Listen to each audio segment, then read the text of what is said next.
Righty-ho, good evening everyone, and welcome back to Football Manager. Football. Still can't believe those words are coming out of my mouth. Good evening folks, hope you've had a good weekend. Actually, I hope I'm actually online here because I can't see OBS because of the amount of screens that I've got to have open. I've got to minimise OBS. I've got things to do. I've got spreadsheets to look at. I've got stats to pore over. OBS has to take a back seat here. So hopefully... oh! You've got a shiny new shield, Ollie. Is that a new YouTube feature? Good evening, Joker Jake. Good evening, Ollie. Welcome to you both. Right. So we're going to dive in, hit this. I'm really looking forward to this evening. I've had to play around this morning with a few little things, and oh my god, I've had so much fun that hopefully we'll do something quite similar here. I'll get to all of that in a short moment, but first of all, I'm just going to finish my electrolyte berry drink after playing football at 5:30. We won 8-3. It was a good game. Hello Malachi, Mash and Eyes, good evening to you both. So, you've probably seen the first video, but just in case you haven't, what we're doing is we're using AI to basically run a football club. York was the chosen option, which I'm really pleased with actually, because you're Yorkshireman and all that. So basically, in the style of Marcelo Bielsa, because I'm a Leeds fan and I think he's a genius, so I was quite intrigued to see whether AI could replicate Bielsa's methods in Football Manager. That was the thing that I kind of thought about at work last week, and then I thought to myself as I was doing it, this would be quite fun to do on YouTube actually. So here I am. Bielsa 1.0, Bielsa AI, Ollie, thank you. 1.0 was what I was using for the first 10 games of this save, and then after I'd finished the first session of this, I did some further research because I'm quite new to all this AI mumbo jumbo, and came to the conclusion that he was just finding his feet, our Bielsa AI friend. He was just finding his feet, and he wasn't quite he wasn't 100%, which is quite something considering he's got York to second place so far after 10 games. This is Bielsa AI running on half steam. Imagine him running at full steam. Well, you don't have to imagine, because he'll be running at full steam going forwards, because I've switched from the free version of Copilot, and I'm not changing my thumbnail, to the paid version of ChatGPT. I keep wanting to say ChatGPT because it just rolls off the tongue easy, but it's a P, not a B. ChatGPT. Because it's just generally better for what I'm doing. So I can run it as a project. I can put certain things that I need to refer to constantly in a separate file store. The memory's supposed to last longer, whereas the free versions kind of forgets things. It's just supposed to be better for feeding, especially the biggest thing why I've gone for a paid version. I never thought in a million years I would ever pay for an AI thing. Never. But it's the screenshot for me, and taking screenshots and feeding the screenshots in. There's a 30 screenshot limit, and it doesn't take long for that to expire when you're trying to upload screen after screen after screen after screen of player stats, of team stats, of match results, to give obviously Bielsa AI the amount of information that he needs to make decisions. Because one thing about Marcelo Bielsa, if you don't know about the man and you haven't researched him, he is meticulous and very stat orientated. Just YouTube or Google it, find it somehow, his press conference after the Spygate scandal against Derby County, and watch that and you'll just see how obsessive he is. So I need to be able to feed him the stats that he needs, and I can't do that with a 30 screenshot limit, so I've gone for the paid version. So we're now running with Bielsa AI 2.0, who is gonna kick some ass in this league, because I have used him as I went to afternoon tea this morning with my mother, and I then came back after afternoon tea, and I set Bielsa AI 2.0, which will now be henceforth just Bielsa AI, to work assessing the first 10 games. And basically I've programmed him on ChatGPT now to basically have a complete look at everything that's happened. In a narrative fashion, in the third person. There'll be a bit of role play, and we'll have a bit of banter between the two of us, and we'll see what stories develop, because we're going to be tracking key players, and the way that it was working this morning on my practice save is Biels AI was protecting certain players, and a natural narrative was being built literally before my very eyes. It was great. It was like playing the game with a DM. It was like playing a tabletop version of the game with the DM just lightly steering things occasionally. It was very interesting. Hello Oliver, welcome. You came cray end to the Liverpool City game.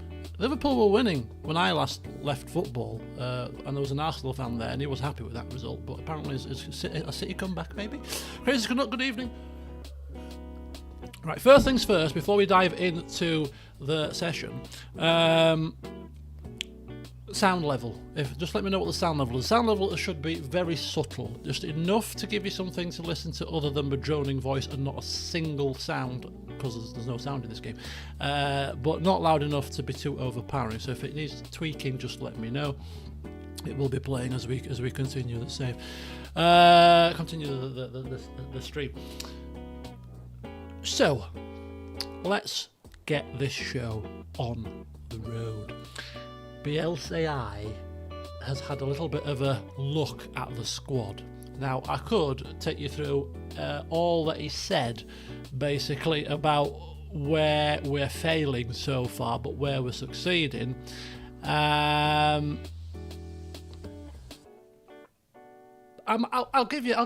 will do that because it's interesting. Rather than just say he's changed this, he's changed that, he's changed the other. The whole purpose of this is to demonstrate the AI trying to replicate Bielsa's strategies, but obviously I'd have to scroll quite a lot because it was a long way. But I'll try to give a quick whistle-stop tour of what he had. I'll go to the very beginning. So I put the prompts in, I put the massive prompts in as to how I want this series to run and what I want him to do. And then I did that. Sound is fine, good, excellent. But the idea for this has got some great legs, you see. This is what I'm doing, obviously. And then last night I had another brainwave. I'm not going to do it because I'm not A, I'm not a Man United fan, and B, I'm only going to do one of these on the channel. It's not going to be like a massive branch off. But another idea that came to my head, again, Football Manager based, was, Manchester United. They've suffered since Alex Ferguson left. So, another premise for a playthrough using this kind of same style would be Sir AI Ferguson returns to Man United, having, bionic man, he's 70 odd, isn't he? He needs to regress a few years, and he's sick of watching Man United from the stands, constantly dull football, and he's coming back from retirement to take them back to where they were before he left. There's lots you could get. There's lots you could do with it. They'll have a lot of fun. But anyway. And other games too, Martian Eyes, you are quite right. The legs on this is pretty cool. I'm telling you, the banter I had with my other Bielsa this morning was great. I was just typing in like roleplay prompts, like I'm coming to the training ground, I sit down on the bucket, I get I've got a whatever, and then it'll respond in kind. Bielsa tottles up and sits down and does this and does that in the It was great. I was having so much fun. Anyway, so if you're playing single player games on your own, you want to spice it up a bit. Anyway, enough about that. You'll see it live in the flesh, because I will be reading out what is said. Obviously, you can't see the prompts. So I'm debating whether actually do you want to see the prompts and have a separate screen for it. Could do that, but for now I'll read them out as I'm doing them, as it's giving it to me, and the decision-making process. But anyway, so this morning I said, give it its goal and whatever else. The goal actually is to get promoted within 2 seasons.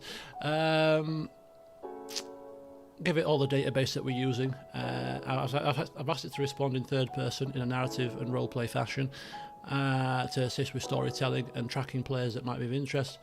And I asked it to do an overhaul of the club. We're 10 games in. Let's get cracking, basically. And then it told me exactly what it wanted to see. first. So I'm thinking, what do I want? I said, what do I want to show you? So it asked first for. Oh yeah, I did a little bit of questioning about how to run the chat, you know, because it's a project. You can have different chats. You can put. He basically turned around and says, "No, just keep it all in one chat. It's easier." So okay, fair enough. And apparently, he's got a memory like an elephant. Never forgets. We'll test that theory. Right. So where do we get to actually football talk? So yep, stay in a single chat. Very good. So you rise 10 matches in. Reality check. Bring me in this order. Very, you know, you don't argue with a man. If he wants it, you give it to him. There's no questioning him. He wanted the current league position first. So I uploaded the league table. He had a look at that, and from that, he did I upload that? Oh yeah, I uploaded that. So I uploaded the screen. I uploaded that first. From that, he surmised that we've scored 27 goals. We've got good attacking intent, but we're conceding 15. That's the price of ambition or disorganisation, he says. We'll find out which. Goal difference, best in the league. That matters more to me than position after 10 games. And then he looked at the top of the table, filed, and says, they're first because they concede less. We're second because we score more. I mean, that's obviously stating the bleeding obvious, isn't it? But he does use that. We're not a team clinging to form. We are not overperforming quietly. I know I was debating whether to do some kind of a split screen kind of. As I said, I was going to put a window in. Maybe for the next one, if you want to see the actual chat itself, because it actually would be great. It would probably be useful. I'll see if I can slot it in somewhere where you can see it. That's not too small and not too intrusive. But it might be useful to pop it in. But don't celebrate yet. There are 3 warning signs hidden in plain sight. 15 goals conceded. Promotion teams in this league usually live closer to 0.9 to 1.1 per game. Obviously, we're a bit above that, aren't we? About 1.5 at the minute. Chesterfield on 20 points. This will become a knife fight, not a sprint, because they're obviously the heavy favourites. My immediate conclusion, we're ahead of schedule, structurally unfinished, perfectly placed for controlled evolution, not a reset. So then he asks for the performance data from the past 5 to 10 matches, which I fed into him, one at a time, and he assessed each one by one, and then it came up with a conclusion. Yeah, you can. That's probably true. I can probably, yeah. If my fingers work well enough, you can put it on something that you can turn on, flash on and off at will with a hotkey. I think you're right, because I think I did it for the party stream once, where I put an overlay of my mobile phone when I was doing the when I was doing the Lego thing, and showed my hands on my phone. I was so proud of myself because that was, you know, so something similar.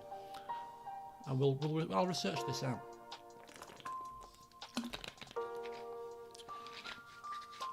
So, after the tactical analysis of the 6 games, I'll just remind you, the 6 games in September, so these games here, I fed him, it's weird calling it him, I fed him all of these results, and then I fed him the match result, the match stats, the player stats, and obviously the result, including the running stats, passing stats, everything.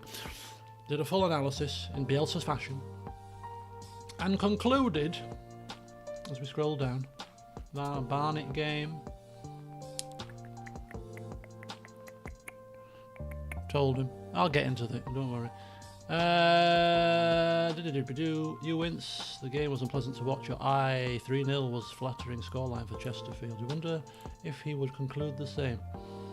He stared at the screen for a long time. So the last game, the 6 match block final diagnosis. The team is good enough to go up, he says, but not like this. We score enough goals, we create chances, we run enough, we press enough. We do not protect the centre well enough, and we do not defend aerial direct play well enough. I noticed the aerial thing. Was it Southend we lost 4-3? No, it was Eastleigh. and 3 of their 4 goals were headers. 2 from a corner, 1 from open play. And we were 3-0 down in this match. And we came back to 3-2, and I thought, oh, we're going to do it. And then they went 4-2 and then 4-3, I think it was. You can see the scoring times here. Oh, no, you can't see their times. But yeah, we were 3-0 down in that one. It was painful to watch because they're a team that are predicted to finish 11th. Not bad, actually. They're mid-table side. I thought they were near the bottom. So yeah, heading, not good. So this is the solution, apparently. Precise, but not dramatic.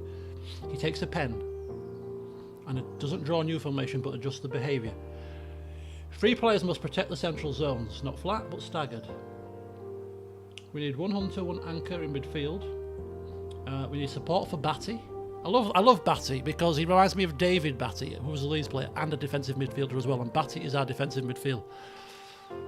Yeah, we battered Aldrich. We're good at, as you can see from this, we're pretty good at home. 2-0, 2-0, 5-1, 4-0, 5-2. Home, not a problem. Away from home, big issue. 2-2, 1-1, 4-3 loss, 3-0 loss. Clearly to see here, without the use of flipping Bielsa brain, we're struggling away from home. That's the issue. Home, dominant. Away from home, bit struggling. So basically, yes, we need an away game adjustment. Well done, Einstein. Away to top half sides, keep the same shape, keep the same press, but slightly drop the slightly deeper engagement line. Deny space behind midfield, not behind defence.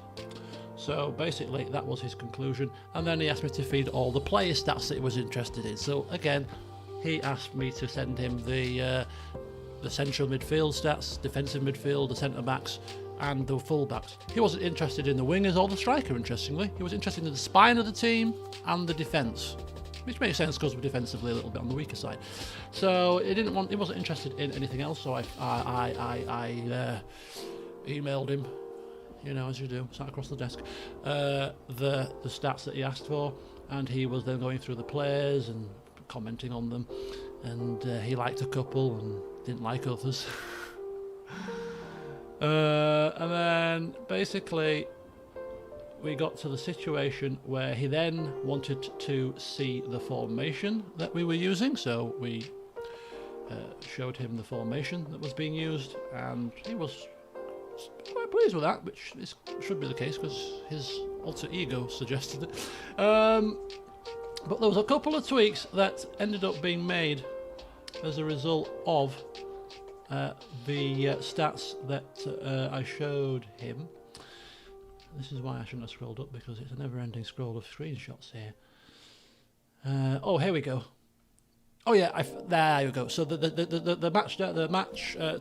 tactics, we certainly sent them over, and he observed the following. The system already has width, intensity, verticality, bravery, attacking numbers.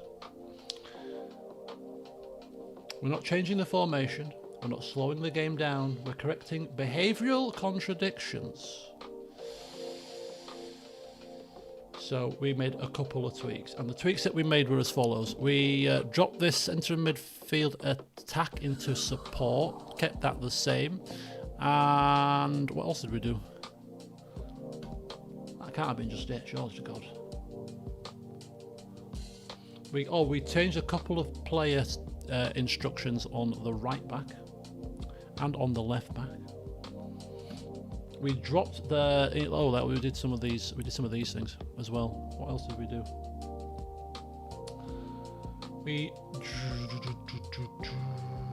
We kept the line of engagement high, which would be here. So we kept the press high, but we dropped the defensive line down from higher to standard. Why? Because our centre-backs read danger well, but do not recover fast and are not dominant aerially. Dropping the line reduces space behind, keeps the press intact, and massively reduces one pass to goal moments. This is not cowardice, he says, this is intelligence. And we removed the offside trap, step up more as well. So we're just trying to firm up that, that was to shore up that defence a little bit. In possession, we've removed any overlaps. We've gone for passing into space. We've kept the tempo high as it is. We've kept the passing short, and we've kept be more expressive on as well. Transitional behaviour. We have added to stay on feet to stop giving away fouls. And that was pretty much it. So as a result of these tweaks, he says, we've got 2 to 3 rest defence in attack, a real midfield triangle, asymmetrical aggression, pressing that resets, not collapses, the same attacking output, far fewer high quality chances should be conceded. And then I proceeded to look at player instructions more specifically, and then we looked at the next set of fixtures in October. So they have been given to him, and basically then we were now, as I had to get rushed off to football, we're looking at the training side of things. So on his instruction, I have drafted up our training schedule for the upcoming week. We do this every Sunday, once a week. So we're on Saturday. We just finished the game against Chesterfield, which you all saw. It was a bit of a car crash. But we are... So this is the training that has been recommended by the great man himself for the week, where I've got Ebbsfleet at home, and now at home we're not doing too bad, so hopefully we can bounce back from the disappointment of Chesterfield with a victory. Difficult week ahead though, because we've also got, well, a couple of weeks, because we've got a game at Woking pretty much straight after, so I wonder if which they should do, he's got the fixtures, take that into account with his squad rotation and training. So I was doing the training, I didn't get time to finish it because I wanted to do everything before we start, so I could just press on, but we'll have to do the training now. So we'll do it together whilst you're on, and then we shall press on with the week and see what fun and games crop up, because we'll react to what's happening in the game in a roleplay fashion. So get ready for some fun and games and see what stories can come out with the assistance of Biels AI. Right, couple of questions. Have I ever done the England job? No, I've only ever done management of international teams once, and that was Brazil. I was playing a save, I think it must have been about FM16 time, round about there, FM15, 16-ish, and I was playing as a club manager, and you take them to the top and you win everything, and then you start getting offered jobs, and I got offered the Brazil job. Really bizarrely, out of the blue, and and I was like, I've never managed a national team in this game. Yeah, let's give it a go. And you can manage 2 teams at the same time. You can manage a club team and a national team, which I thought was a bit strange. But I did step down from Leeds. What a surprise! I was managing Leeds at the time. I used to always manage Leeds, rather unsurprisingly. I don't manage Leeds anymore. I always pick other teams now. I don't move out of England though. And we went to the Copa, whatever it's called, Copa America was the next big tournament for them, and we won it. So, and that was me done, and I ended up not continuing the save after that, because I was quite late in the save. So it was quite good fun actually, picking from the player pool, the national pool of players, and all that kind of jazz. But yeah, only ever managed Brazil. Good win for Leeds in real life. Yeah, against Forest. That was a big match. It was a big game. That was a big result. Gives us a little bit of breathing space. I don't know if West Ham won. Did West Ham win yesterday or today, whenever they played? Because they need to lose basically. And Amos, is he still playing out of position? Good question. We'll see in the next match what BLCI has to say. But it sounded like that this new improved version of Bielsa was quite content to have Amos playing on the wing. He was more interested in Batty being the anchor man. As I said in the first video, his systems are all about that middle man, that defensive midfield, that Calvin Phillips role. He's the linchpin. When Calvin Phillips didn't play for Leeds because he was out injured or whatever, the results were much noticeably worse, and statistically worse without him in the side when compared to him in the side. Massive role. Good evening, Thomas. So same here, and it looks like he's looking at Batty as that main man. So maybe we'll get some development story out of Batty as we're playing through this. Oh, West Ham beat Burnley. Are you joking? I mean, I don't like Burnley, but I would have wanted them to have won that one because Burnley are already going down, aren't they? It's West Ham and Nottingham Forest that are our biggest issues in terms of which one of us three is going down. I think it's going to be one of us three that goes down. I think it's going to be us, Forest, or West Ham. I think Burnley and Wolves are done for.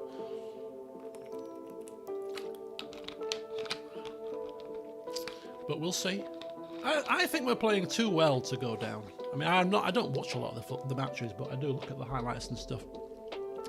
But I think we're playing too well to go down, unless we get into a really bad run of form or suffer some horrendous injuries. I think we've got enough about us to stay up. That run of when I was on holiday, drew with Liverpool, beat Chelsea, drew with... Oh, we only just lost to Man City.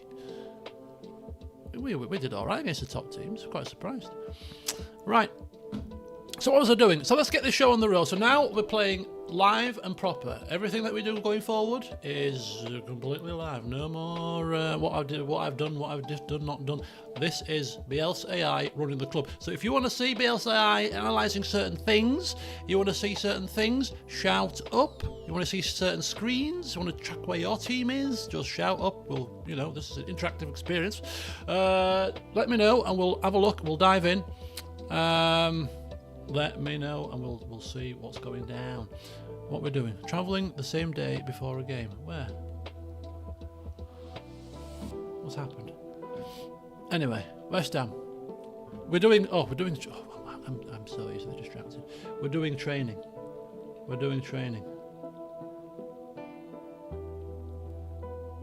October the 10th. Where?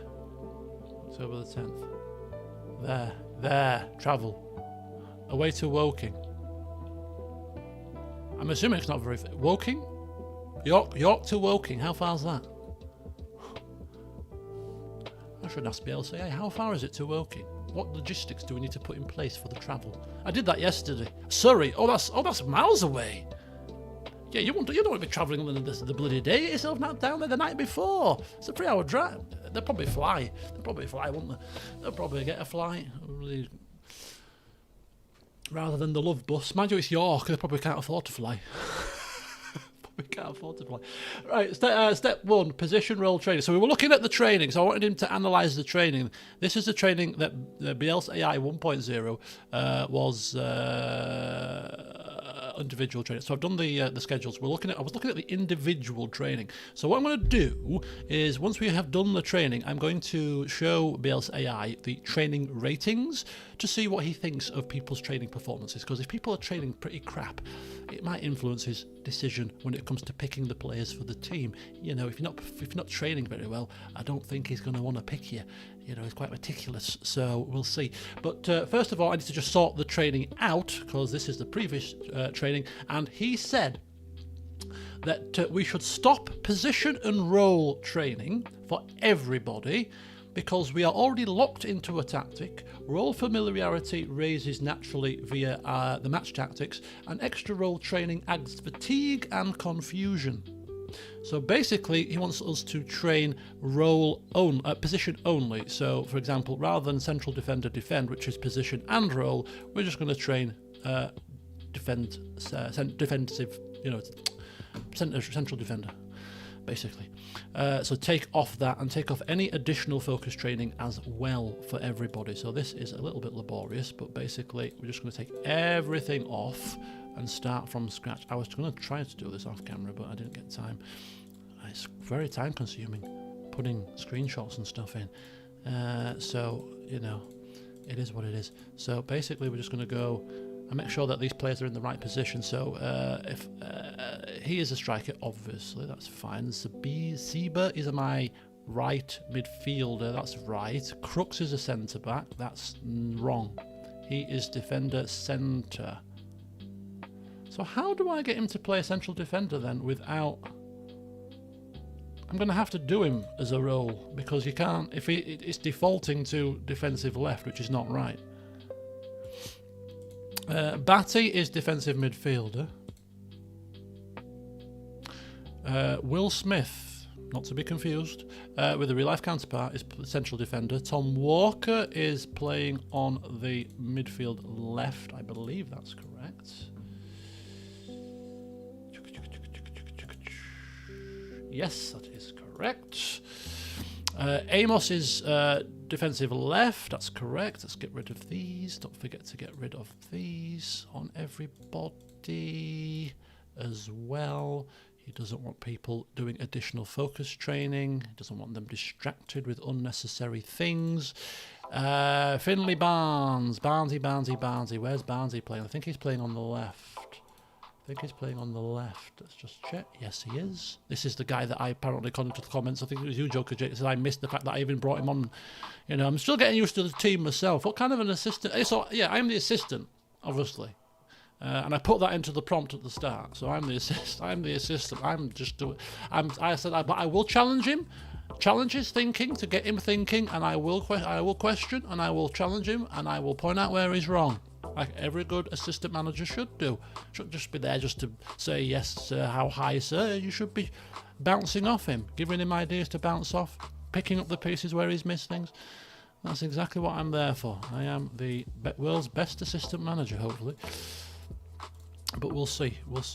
Right, Linnell, I don't know who the hell you are.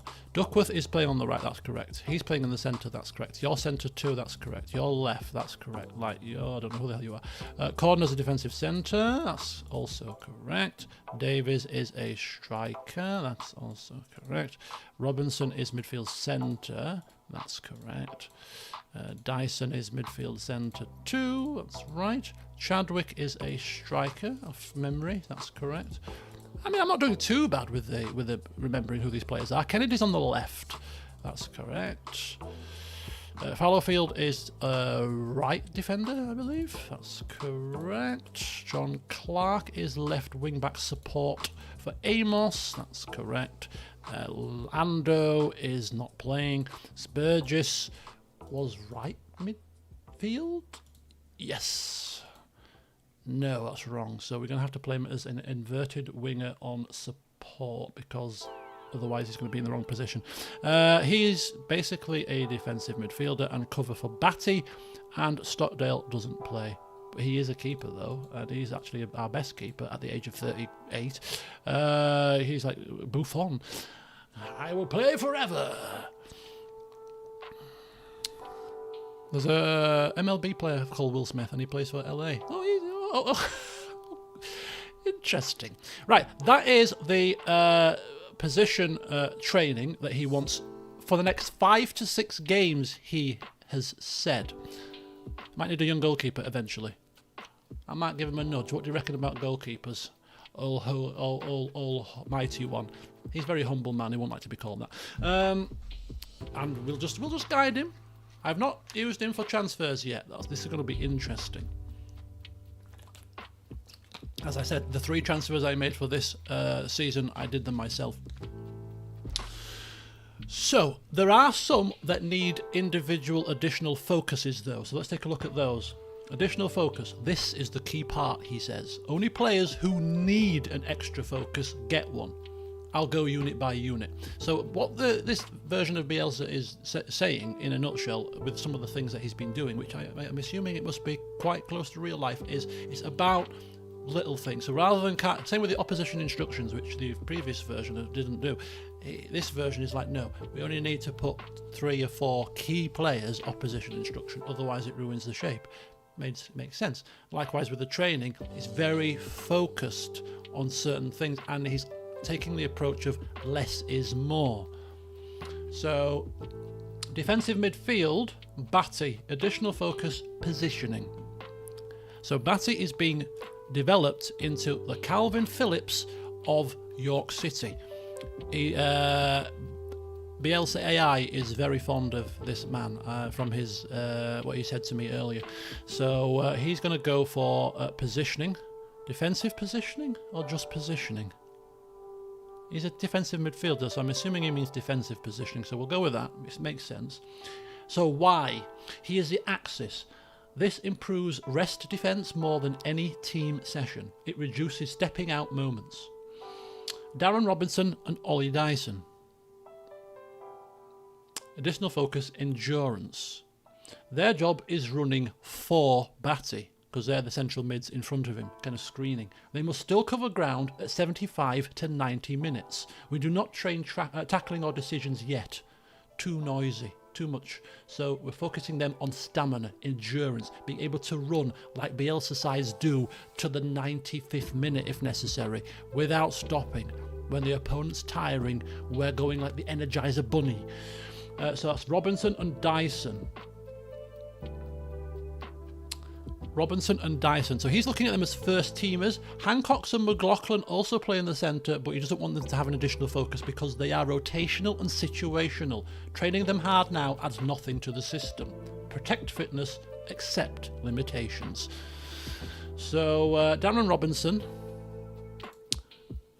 they're getting endurance, and some of these guys might moan about this, and if they start moaning, I'll stick a roleplay prompt in to see how Biels AI deals with their moaning. He might drop them, you never know. This is what I'm saying when I said in the last video that I'm looking at this like almost like an observer, like a CK2 kind of thing, in that the story will play out, and I don't even know how it's going to play out. Is he going to drop him or is he not? I don't know. He might do, he might not. Hello, Second Love, welcome. So Ollie Dyson needs endurance too. They are the two engine, the engine room in front of Batty. They play in the centre mid positions. Batty plays there. That's the triumvirate. Batty, Dyson and Robinson. Yeah, it does. It does, Cham, it does. This is probably like 600 hours in at this point. Right, Mitch, Hancock and McLaughlin, no focus. They're rotational. They're just focusing on what they have to do now. Centre-backs, Crooks, Smith and Howe. Defensive positioning. Why? Your biggest weakness is space, not jewels. This reduces being dragged out. This complements the slightly deeper defensive line. Do not change strength, tackling or aerial. They are already good enough. So Crooks in defensive positioning. Is there a way to do this en masse? Smith, defensive positioning. And Howe. Once we've done this once, he has said that we should keep this for 5 to 6 games, so we won't have to do it again for a little while. But we'll have to remember to nudge him in case... Where's Howe? Why am I not seeing Howe? Oh, he's at the top of the screen. Oh, he's training very well. And he, I think, is one of the team leaders. Well, I haven't fed him the team hierarchy yet, or sent to him. I need to stop saying fed him. I haven't fed him his tea. Defensive position. Smith. We've done Smith. Yep. We've done Howe. We've done Crooks. Yep. Perfect. Right, they're good. Full-backs. Additional focus? None. Why? Duckworth's value is discipline. Additional focus risks pushing him forward subconsciously. Let him stay boring. Let him be boring. Amos is the attacking wing-back, or full-back rather, and he needs endurance. Amos. So yes, it looks like Biels AI 2.0 is going to put Amos on the left of defence, which makes sense. So his training is endurance. And why? Because he overlaps selectively, needs repeat sprint ability late in games, and this protects the defensive recovery. John Clark, when fit, which he's not right now, but we'll get it programmed in for when he is. Teamwork or off the ball. Improves spacing, improves timing of arrival, and reduces double occupation of zones. Now, this is all going to be very technical blurb here, because he is a technical man. Some of this may go over all of our heads. But we are looking to train him for teamwork or off the ball. I don't think there are options here. No, they're not. Quickness, agility and balance. General rehab. Attacking movement? I don't think that would cover it, would it? There's nothing there that replicates that, so I shall leave it blank for now. I could ask him to pick something else, because neither of those exist, and he will reframe. But we'll leave it for now. Attacking players. Off the ball is an attacking movement. Oh, is it? Which makes sense. So John Clark off the ball, attacking movement. Okay, we'll go with that. Oh, they're off the ball. Oh, I see. Oh, he's looking at these two stats. Oh, I see. So the trading affects these stats. I get it. See, even I'm learning things new. So attacking movement will touch off the ball. So attacking movement makes sense. Fine. Thank you for that, Joker Jake. Pressing forward, additional focus, stamina. So that would be our 3 strikers then, wouldn't it? Let me get their names for ease. How can I forget the mighty Akinyemi? Akinyemi could be another one to follow for this season. Akinyemi, Davies, and Chadwick. I know what the issue is. I'm sorting by rating. Right, there you go. This will be easy. Too late now, isn't it? I'm already finished it. Stamina, endurance. Endurance. Will Davies, endurance. And Chadwick, endurance. Perfect. Pressing dies first from the front. The keeper keeps the press. This keeps the press alive late. It's a multiplier, not a stat pad. No for the keeper. When do we change this? 5 to 6 matches played. Tactical familiarity is high, and goals conceded trend is stable. Then we introduce role training or specific weaknesses, but not before. Okay, now let's have a look at the training rate. We're going to screenshot the training ratings, and we are going to show Biels AI who's training to what level. Okay, perfect. Right, here we go. We're asking him a question.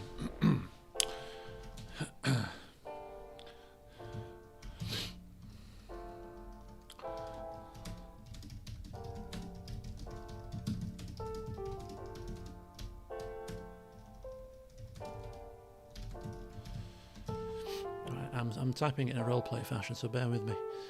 I'll get to what I'm typing in a second. So basically, who's one of our coaches? I don't even know what staff are. Staff search. Who's one of our coaches? Coach McMahon. That'll do. McMahon's just sent me an email with the training ratings on. So I sat at my desk when I received an email from one of our coaches, Tony McMahon.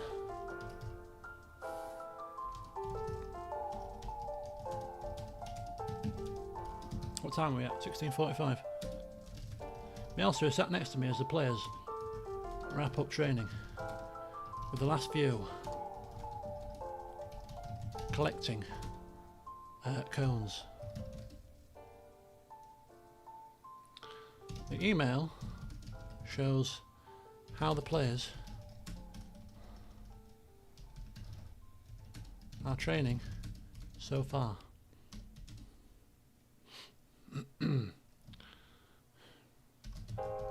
I call Bielsa over and show him my screen. See what he says. Here we go. Bielsa's going to amble over in a minute. Don't be nervous. He's friendly. He's a friendly fella. He's very, very meticulous and very demanding. But he, when you do what he asks, he's all right. Right, here we go. Come on, game. Come on, game. Come on. Here we go. Let's see what he thinks about training. Somebody going to get a roasting. Bielsa doesn't speak at first. He leans slightly toward the screen, glasses low on his nose, eyes scanning down the list rather than across it. He isn't looking for the best rating, he's looking for patterns. After a few seconds he exhales, quietly satisfied. What he sees immediately. The first thing he notices is who is at the top, not just the numbers. Callum Howe, Crooks, Batty, Amos, Duckworth. He taps the desk once lightly. The spine, centre-backs, anchor, full-backs. The players responsible for structure are responding first. That matters more than goals in training. His reaction, piece by piece. Where is the training? Let's have a look at it again. Let's bring it back up again. Where is it? There it is. So this is the training. How at the top doesn't surprise him. Bielsa had already earmarked him as a soldier, someone who responds well to clarity and repetition. High ratings here tell him the defensive work is landing, not being resisted. Crooks and Batty sitting comfortably high confirms the most important thing of all. The ideas are being understood by the organisers, not just the runners. That's the difference between a short-term bounce and sustainable change. He nods once at Batty's name. Not praise, confirmation. The runners tell a different story. Lower down he notices Robinson, Dyson, Hancock and McLaughlin. He doesn't frown, he expects it. These players are being asked to unlearn habits. When to jump, when not to chase, when to hold a zone instead of hunting the ball. Training ratings often dip before they rise when discipline replaces instinct. He makes a mental note. Do not react to this yet. Oh, they ain't going to get a bollocking. Pardon the French. He's been lenient. He must have got out of the bed, the right side of bed this morning. The attackers, acceptable, not alarming. Further up, Akinyemi at 8.25. Sibisa at 8.15. Walker and Barnes, mid-sevens. Good, not spectacular. Exactly where he wants them this week. If attackers were topping the list now, it would mean the defensive work was being ignored. His conclusion, unspoken but clear. He finally looks away from the screen and back toward the pitch, where a couple of players are still dragging cones toward the storage shed. This is correct, he says calmly. Not good, not excellent, correct. What he decides next. No changes to training, not yet. No praise in meetings, no individual conversations. Oh, I'm going to give him a blasting. You can give him a blasting. Interaction, you can scold them. I think you can, of course you can. Warn player, criticise training. Not yet. Not yet. He wants another 3 or 4 days of this, until discipline feels normal rather than enforced. Only then will he speak to individuals. Uh-oh. Oh dear. Who's going to be first on his hit list? One quiet instruction. He points once at the list, not at the top, but at the middle. Watch the midfielders, he says. Not their ratings, their positioning in the game. Don't expect me to watch that, Jesus. Unless I'm watching the full match. If their match behaviour improves, the numbers will follow. He straightens up, glances at the clock, then back to the pitch. Training continues. And with that, he stands, already thinking about Saturday. Okay, so he's happy enough with the training performances. He's got a couple on his radar that he wants to see improve in a match, but if those don't improve, there could be some crosswords had. Interesting. Right, what I forgot to show him was the hierarchy of the team, I believe. Yes, I'm going to show him the hierarchy so he knows who the team leaders are, who he knows who the hangers-on are, because that, again, will influence certain things. So,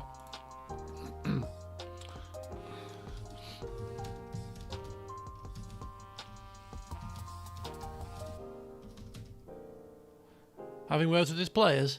Yeah, I can't imagine that he didn't have words with his players. Because certain things happened. Players just suddenly disappeared off the pitch when something, you know, as I say, Pontus Jansson, when the Aston Villa game happened and we scored a goal, but something happened and he ordered the team to let Aston Villa score to equalise, because I think we fouled one of their players and he was down injured, and the referee didn't blow and we scored whilst he was down, and they had 10 men and they was trying to kick the ball. We wanted us to kick the ball out, and we didn't. We played on, we scored, and he ordered us to let them score back. And Pontus Jansson wasn't happy with that and tried to chase the ball down and stop that happening, and that was the end of him. It were gone. So if you go against him, I can imagine you're done, because he's about mentality and team, and it's happened when I was making transfers on a different save and experimenting yesterday. When somebody asks for a lot of wages, you weren't interested in them. He says, no, they're greedy. That's not the kind of mentality we want here. So, yeah, I can imagine if you're not training well, there'll be some choice words. Book your ideas up, Sonny Jim, or you're out the door. We want players that are going to work, not just for yourself, but for the team. Put the effort in, and it starts at the training. It starts on the training pitch, right? If you can't train properly, then don't expect to be getting anywhere fast in a Bielsa side. I slide over to him as he's watching.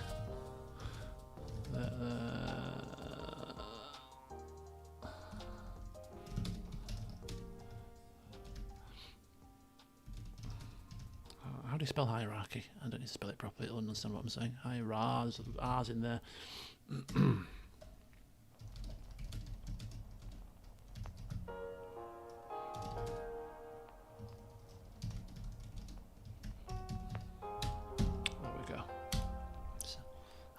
See what he thinks of the dynamics of the dressing room here. This is more to help him. Just he'll store this in his memory banks. Which players are most influential? Team leader McLaughlin. He's not even playing first team. He's not even a first team player. Highly influential. Fallowfield, Woodyard, Stockdale. None of them are first team players at the moment. A shift in leadership might be required. Right. Bielsa doesn't take the screen from you this time. He looks at it from where he's standing, arms folded, eyes narrowing slightly, not in concern but concentration. This isn't about popularity, this is about leverage. Paddy McLaughlin, team leader. Ooh, this structure is stable, but it's also dated. And I think he's probably going to be referring to the fact that a lot of these players aren't actually going to be in the first team. An older professional, McLaughlin, vocal, trusted, but not a guaranteed starter. He's noticed that bit. That tells him something important, that dressing room currently listens to experience, not necessarily to performance or future direction. That's acceptable for now. The influential tier, this is where Bielsa really looks. Fallowfield, Woodyard, Stockdale, his eyes linger. Hard workers, professionals, strong voices, but they are not central to the new tactical spine. He's noticed it too, and I noticed it. The idea of the team is already ahead of the power structure. That's normal at this stage of change, but it has consequences. The critical layer. This is where Bielsa's attention sharpens, which is the influential players here. Batty, Howe, Akinyemi, Dyson, Hancock, John Lewis. He studies this group carefully. This is encouraging, he says. Regular contributors, system critical roles, and players already responding well to training, especially Batty and Howe. He notes internally that this is where future leadership must grow from. Not announced, not forced, earned. Quiet concern, which he doesn't say out loud, but Crooks is sitting lower in the hierarchy. Not alarming, but notable. He's tactically intelligent, central to the defence, and increasingly important on the pitch, but the dressing room hasn't caught up yet. Bielsa doesn't correct this with a meeting, he corrects it with selection. Authority follows minutes. His conclusions. Keep Batty starting, keep Crooks starting, Amos keeps starting, Robinson is already trusted, and decisions are consistent. The room will adjust on its own. Be interesting to see actually how the hierarchy does adjust, because how many people that play Football Manager actually take notice? Some of you might, but you know how the hierarchy changes within the team. I don't. I look at it once, and you know, other than when somebody kicks off because they're not playing enough, you get the occasional message for influential players to try to help out. But you know, I don't track who moves up and down this list. I don't know if it happens that regularly or not, but it'd be quite interesting to track this now that he's mentioned all of this. It puts additional context to stuff. So it's just extra things to keep an eye on and to track the development of the team, which I just think is really entertaining, because it's not something I would usually do.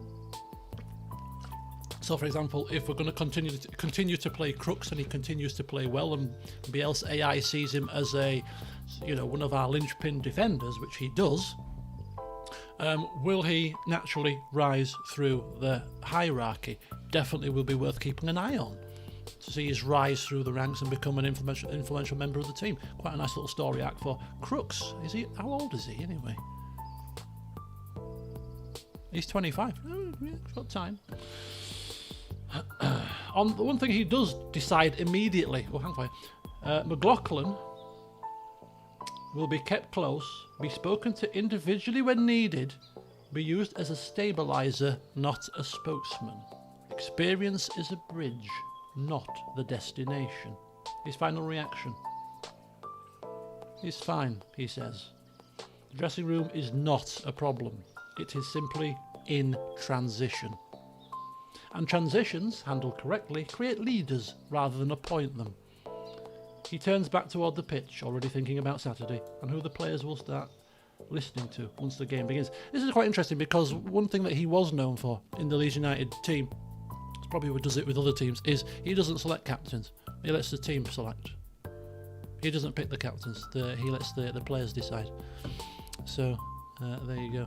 Right, I think the dynamics is done, so he's got those now. So he's got the training sorted, he's got the dynamics sorted. So is there anything else you want Biels AI to take a look at before we start the ball rolling and see what happens as we get into our first game? I haven't shown him the transfers or the finances yet, but I don't think so. I haven't also asked him if he wants to do any board requests, but we can do that after the next game. Quite eager to get into the next game. And see how things, how we bounce back, I suppose, and what team he selects. So we'll move forward. And I hate press conferences. I flipping hate them. I could send me a system, but it's all about getting green, isn't it? It's a little bit of a game. Angry after that result and performance. Well, the performance wasn't horrendous, actually. And Biels AI didn't disagree. He came to the same conclusion that I did, that it was not, the scoreline didn't tell the whole story of that match.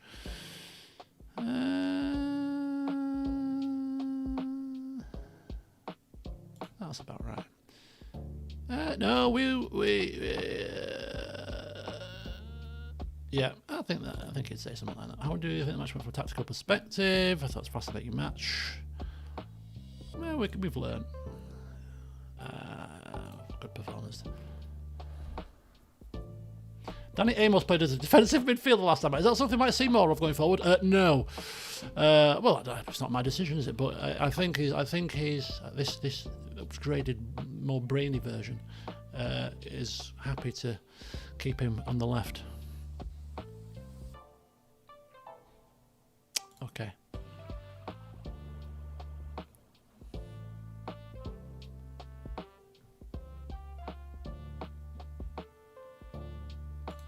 That'll do. Right, I need to go get my dinner, but we will continue on. Bear with me.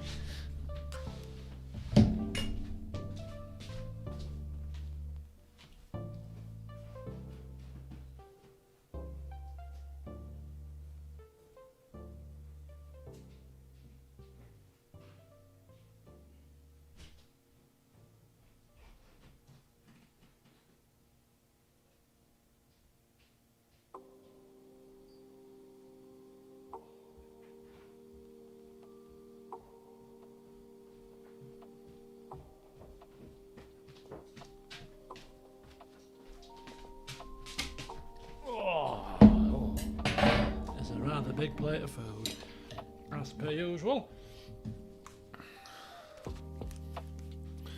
Oh, my old muckers, Halifax. Halifax are a team I've managed many times. 1-1-0. Good for them. Right, player of the week news. Johnson looking to move on. Oh, we are. We're looking to move on. Let's move on. Let's not dwell on the past. Ooh, end of month report. So, yeah. We lost 33,000. This month. That's actually sustainable. That's not bad. Right. I haven't even started to speak to Biels AI about the youth team, because we do actually have some players that are quite ready to step up. Anybody that's 2-star and above, or certainly with some high potential like this, might be quite interesting. So at some point, not today, but we will be speaking to him about the youth setup and picking his brains about how he wants to manage some of the high-rated prospects, whether he wants to send them out on a loan, or whether he wants to give them minutes, or whether he wants to take direct control of their training rather than letting the under-18 staff do it. We'll see. That's a whole different ball game. Post-match analysis. Yeah, let's not look at that. All these rubbish stats. Will Smith has managed to develop a new trait. Does not dive into tackles. Now, I auto manage the mentoring groups, but I think it's probably quite important that he does that going forwards. Again, I won't do this now. I just want to get into the game at this point. But I think we'll have Biels AI take a look at the mentoring situation and see whether he actually comes up with anything tangible. I think he would, and I think mentality and people coaching and mentoring the right people would be high up on his agenda. So we'll get him involved in the mentoring at some point. This is a report on Siziba. Training well, some of his stats are going up in the right places. This is looking good. He's got some great potential to be a League 2 standard, and we're 2 divisions below that right now. So, you know, this is a star player in the making for us. So, keeping him on song is definitely a good thing to do. And look, Akinyemi, Player of the Month. 6 appearances, 6 goals with an average rating of 7.63. He came into form. August was very slow. September, he came alive. 6 goals in 6 games, that's pretty good form. And Siziba was second in the Young Player of the Month. Chris Con-Clark from Altrincham taking that honour. We look at training. Training is fine. Sunday, we are on rest day today. Legs giving them some rest. And the board monthly performance review. Again, we can put this kind of information to Bielsa, and he will comment on that as well. And some kind of hierarchy with the board can take place. But look at that. Currently untouchable. They think we're doing an unbelievable job. Well, I'm not doing anything. I'm just the assistant here. It's a 2-man show. You couldn't have Clough without Peter Taylor. Was it Peter Taylor, Clough's assistant? They were, you know, every good manager has a trusted assistant. It's teamwork. The supporters are very pleased. They're pleased with the results. Disappointed in a couple, but they are happy. Let's have a look. They're pleased with the work being done to make the club's vision for the future a reality. The supporters are looking forward to seeing how the team performs on the pitch. They're happy with the transfers. They are happy with the impact of the formation that we are using. They are particularly pleased with the quality of passing on display. They are concerned by the number of goals conceded. Yeah, we're all concerned about that. We're working on it. And they are pleased that so many players are in good form. I'm going to feed in the support, because Bielsa was very much a man of the people, a supporters kind of person, and there is, you know, he was it's like he's gone. He's still here, not at Leeds anymore though. Very much a fan person, and again, the brand of football that he plays, it's the way he believes it should be played. But he believes in playing entertaining football. People pay their money to come and watch football, and it's his job. You know, he feels like it's his job to put on a good spectacle for them. So I'm going to actually show him the supporters review and see what he has to say. What day is it? It's Sunday.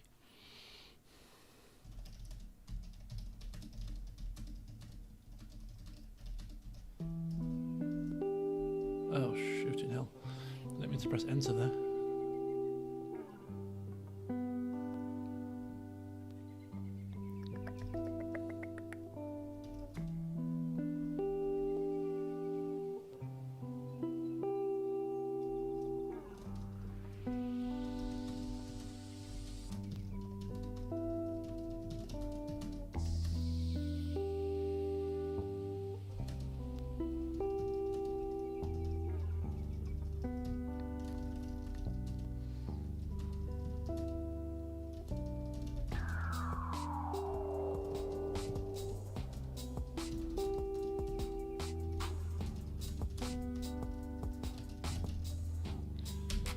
Atrocious spelling, but we'll have to deal with it. So I've passed him the supporters review.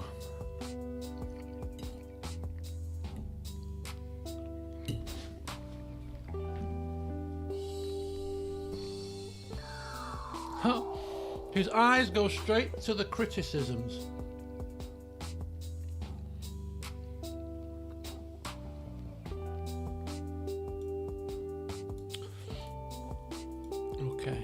When the supporters identify the correct problems, they are not a threat, they are an ally. I mean, it's difficult not to be miffed off with 2 defeats. One was against a team that we should have perhaps beaten, and the other one was against a promotion rival we got handed to us.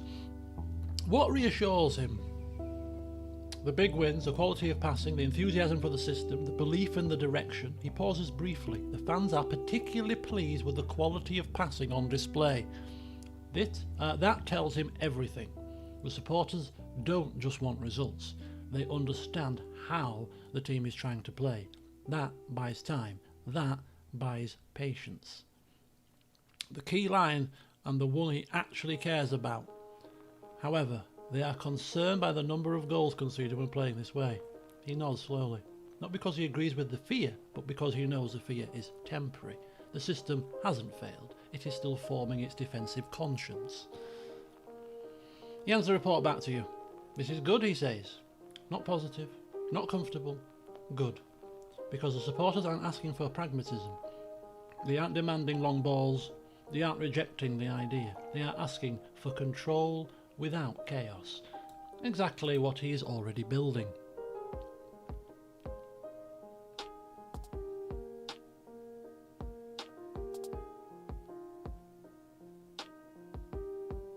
They see the same things we see, he says finally. That from Bielsa is trust. And trust, once earned, is very difficult to lose. Ooh, so he's very okay. Right, Ebbsfleet, we're off. We're off and running. Tuesday, we have a big game against Ebbsfleet. We need to bounce back from this Chesterfield debacle. So let's present Bielsa with the information he will need to make a decision on how we're going to play in that game.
Okay, oh, actually, I don't need to...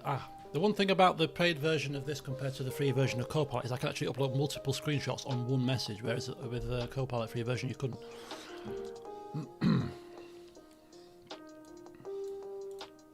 He wants... Okay...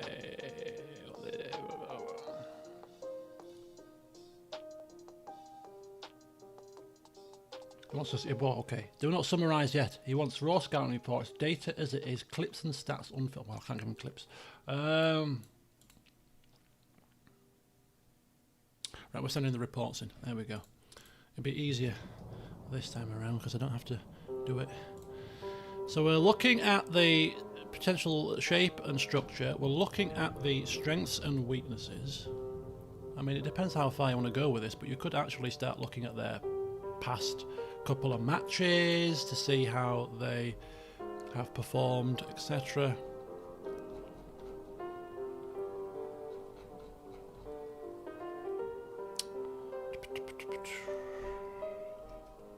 We'll put some of these in. So we've got their strengths and weaknesses, we've got their formation and potential players. We're going to go to the data hub. Look at the next opponent. What have we got here? We've got the overview. Again, we could look at this. This is their this was, I think this was how they played in their last match, potentially. Yeah, we could put all of this in here. I'm not going to go too far. I think just the only one screen that I quite liked was the... Oh, I hate this. It does this occasionally. It doesn't... Oh, go away. What's happening? The hell? There you go. Analyst report. These here. It's quite... In fact, the whole screen will do. Give them the analyst report. We'll give him that as well, and see if that's enough for him to make his decisions.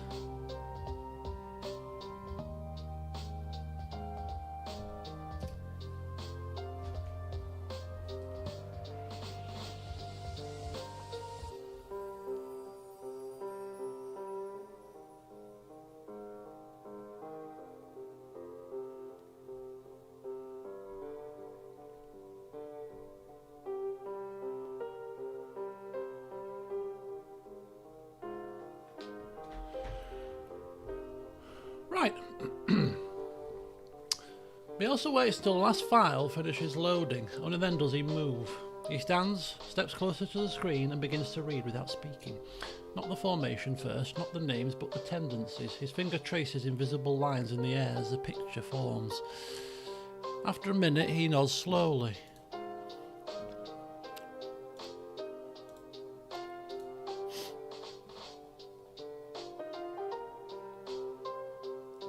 They are not a low block team.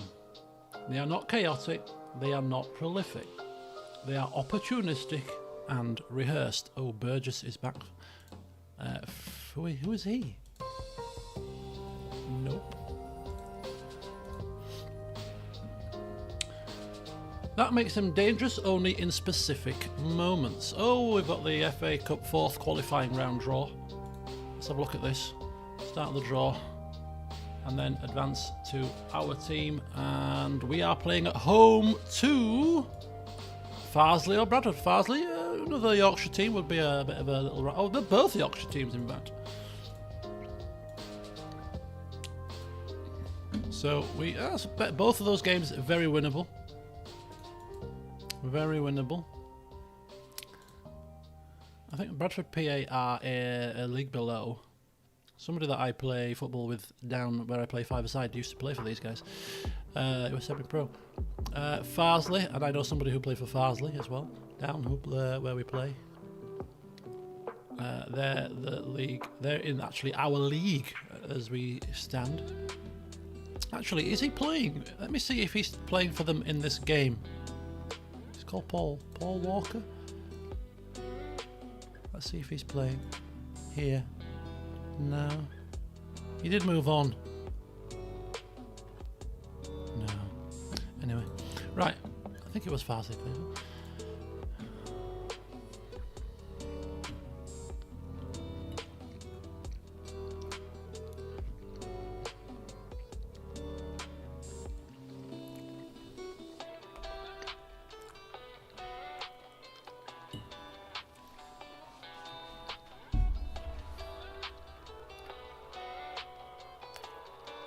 Oh God.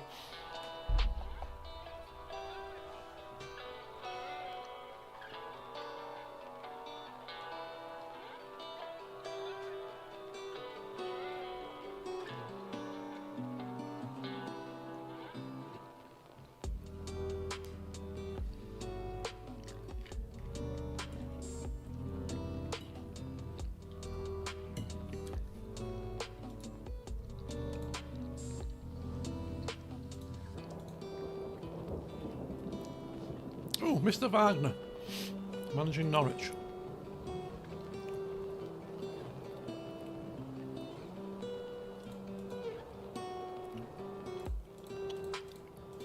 Just got to power through some of these messages. We'll stop if obviously if something comes up. It's a roast chicken dinner, Cham. Roast chicken, veg, Yorkshire puddings, all the mashings, cheese, sauce.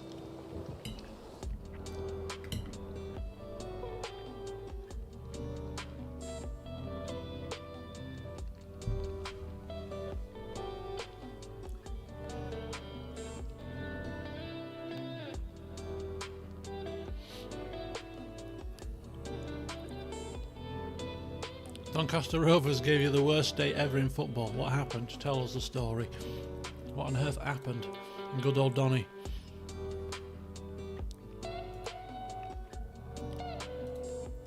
This music sounds very much like a track that would be played on... What was that? Rimworld? It sounds like a very Rimworldy track. And Bradford Park Avenue have beaten Farsley, so that is who we will be playing in the 4th qualifying round of the FA Cup. A good cup run would be nice, get an extra moolah, some gate receipts, get to the FA Cup proper, and maybe an away tie against a decent side. York City, oh, we'll change we do the training on a Sunday, that's fine. Ebbsfleet is coming up. Oh no! Oh, only 23 days. Oh, he might not be back in time. Oh, and we don't have left, do we have left back cover? Yeah, we've got Clark, but Clark's also injured. Ooh, we might be knackered on the left-hand side of defence here. But we'll see how Bielsa deals with this. If it becomes an issue. Match preparation. I don't fiddle with that. Perhaps I should, but I don't. There's some things that you just got to just let it lie. Otherwise, you could get absolutely in the mire with how much you put into this. So okay, press conference. I might send the assistant to these in the future. I think I will actually. Do you know what? We can't storm out now. I've started, so we'll finish. But I think I might send the assistant to these. We're becoming unstuck. No. Yeah, do you know what? This is the kind of work ethic that he would ask for. Work hard. Nothing is a given. We look to attack here.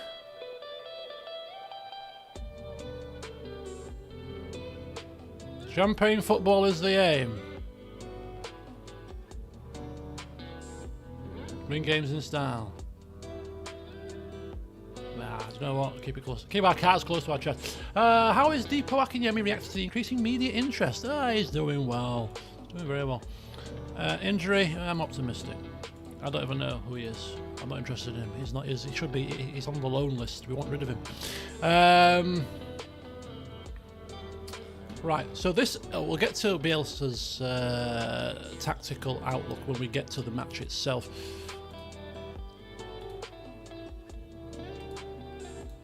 Which we are slowly getting to, guys. We're getting there. We're getting there. There's been no major dramas other than there's been a little bit. Dyson's not training well. Right, we're saving it. We're getting ready. Ebbsfleet, you're going to suffer at our hands because we have got to bounce back and somebody's got to suffer our wrath. Offer made for Bailey. Our under 18s who adopt the same formation that we do are absolutely tearing up the under 18s league. So that would be something that he would be very happy to see. Principals, look at the goal difference. Look at the goal difference. Our under 18s are implementing his system better than the first teamers are at the minute. But clearly his system is a damn good one. Look at that. Hello, Liv. How's the game going? Well, we haven't got into a match yet, but, you know, Biels AI 2.0 is giving us confidence and hope that he's got things covered.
Right, sorry, I just thought I'd make a little bit of inroads into my dinner there without you having to listen to me crunch away. So, this is his analysis of the stat pack that we have sent to him in preparation for the game against Ebbsfleet. He identifies that they are a threat from set pieces.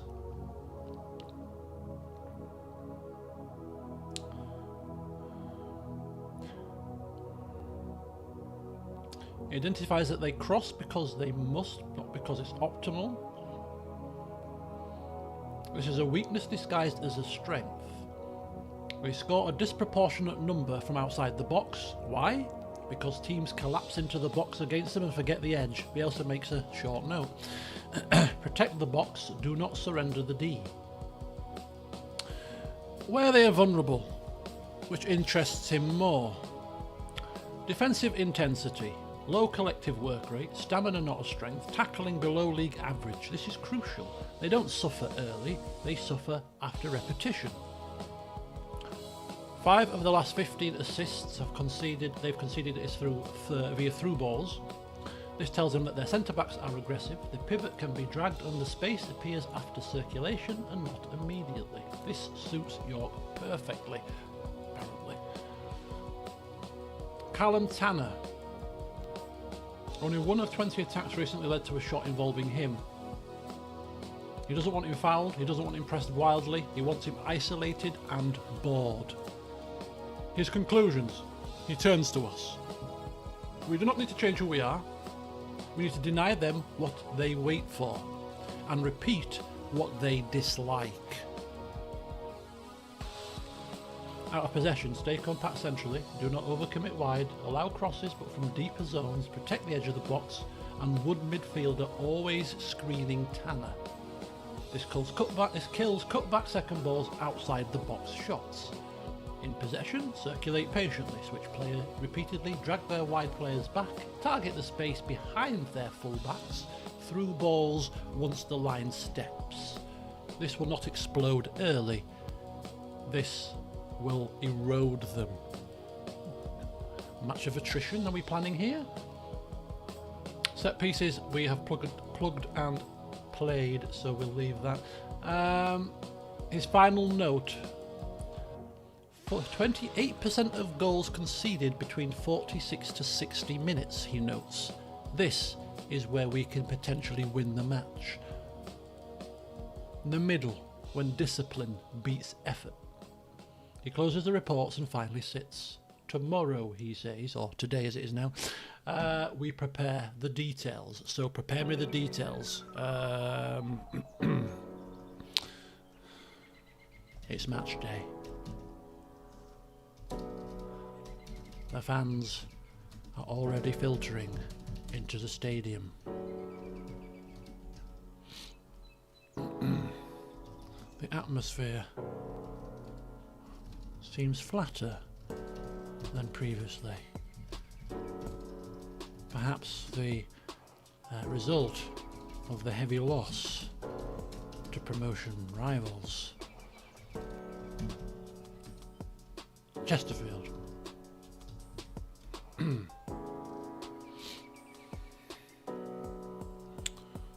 Bielsa is sat in the changing rooms on his own, poring over a whiteboard. On it is the first team selection. You take a look. There you go. Roleplay there.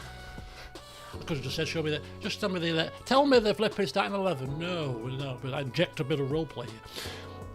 Bielsa sits alone, hunched, marker in hand. The noise from outside is muted here. Boots on concrete, distant voices, a low murmur rather than a roar. He hasn't looked toward the door once. Everything he needs is already on the board. You step closer and read it. Goalkeeper, Kenworthy. There you go, that's not a surprise. He's the only decent keeper we've got. Back four, Duckworth. He likes Duckworth. Howe on the right. I can never see how. I don't know why. His name just can't comprehend. Where it's like one of those mental blocks or visual blocks. I can't see where he is. Crux. So Crux is one of the players that we are keeping an eye on throughout the season to see whether or not he moves up the hierarchy based on how he's been used and played in the system. Amos is injured. Oh no, we need to provide an alternative solution there for him. Right, I forgot to tell him that there was an injury. Midfield triangle, Batty. Again, we're keeping a close eye on Batty just because he reminds me of David Batty. See how he develops through the season. Robinson is here, and Dyson is here. And they should all be pretty fit and healthy. Batty sits, Robinson runs, Dyson connects. Wide players, Sabiza on the right, Walker on the left. Both narrow, both aggressive, without the ball. Ebbsfleet want the touchline. Bielsa is denying it. Striker, Akinyemi, why wouldn't you? He's a superstar. What's missing and why? You notice immediately. No McLaughlin, no Hancocks, no Barnes from the start. Experience left on the bench, not discarded but contained. Bielsa isn't punishing anyone, he's removing noise. This 11 will hold its shape, will repeat actions, will win the same duel 10 times if needed. He steps back from the board and studies it one last time. No frown, no nod. That usually means he's satisfied. They will try to make the game emotional, he says quietly without turning. We will make it repetitive. Outside, a cheer rises, not loud, but hopeful. Bielsa captures the marker and places it carefully on the tray. Now, he says, finally looking toward the door, we let the game tell us if we were right. I bring bad news, I exclaim. This is how much fun you can have with this, honestly. Amos has picked up a knock in the warm-up. He's no longer available.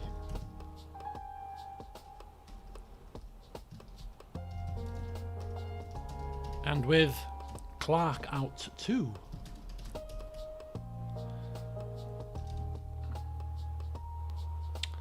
we need an alternative option.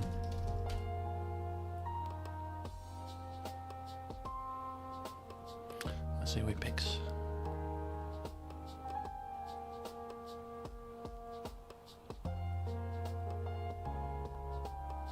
Ryan Fallowfield. There you go. Very good. He's disciplined, won't chase moments, and understands the defensive reference point.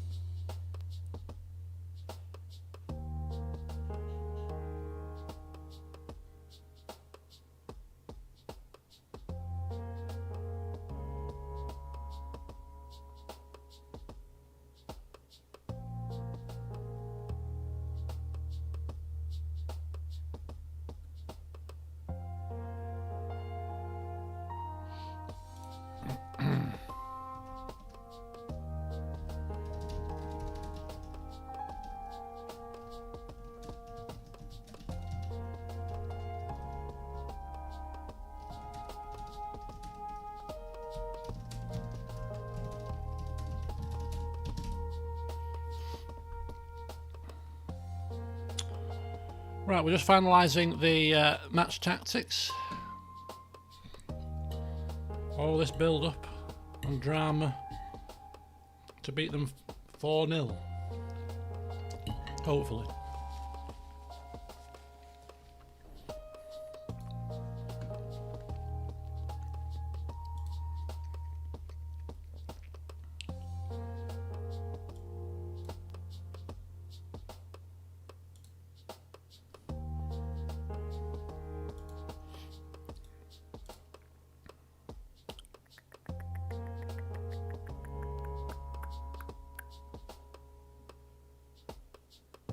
Move into channels. That's not an option, is it?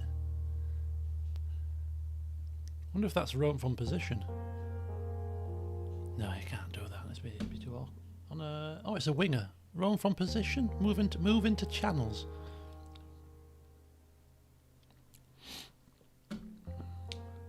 Hold position. That's fine. Batty.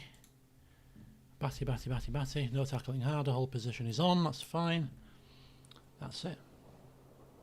No change to pressing intensity. No change to defensive line. No change to width. No change.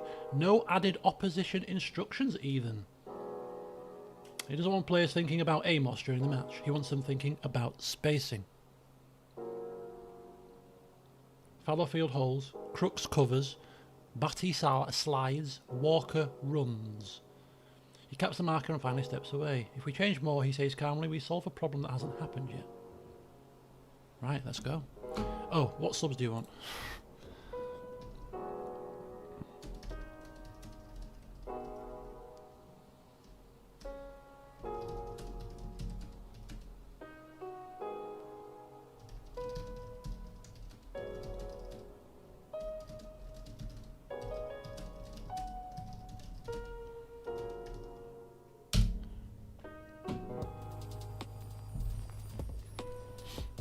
You can go very in depth with it. I mean, obviously this extra typing and stuff takes more time, but you can actually try to do all of this yourself if you wish to do so.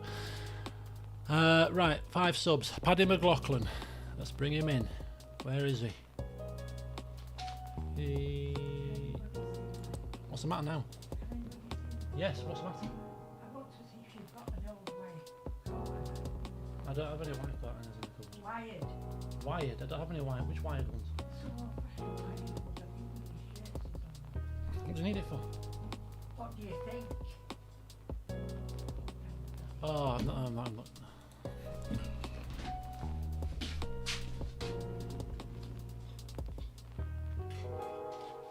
A wired. I haven't got any white curtains in here.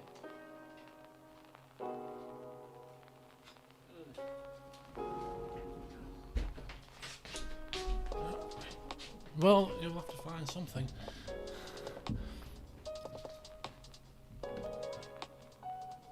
Oh dear. Slight technical issue we're having here. Finley Barnes.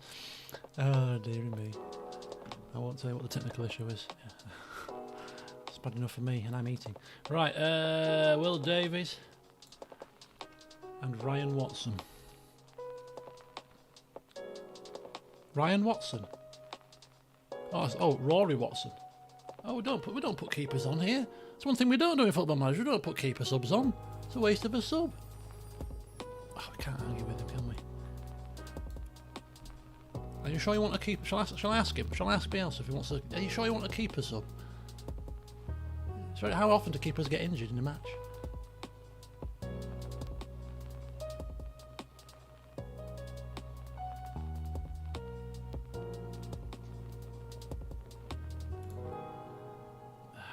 We'll go with it. We'll go with it. I'm not a big fan of keeper subs. Right, okay. He doesn't want to change. He don't want to do any opposition instructions. He don't want to change any player instructions. He just wants to keep it nice and simple. Keep it as it is. Personnel has been selected. So we're going. We are going to go and dive into this match. Finally, you bet you're all saying finally. It's only like an hour in and a half when you got to the first game. Yeah, this is why this series will be mainly recorded videos. But the occasional stream is good fun.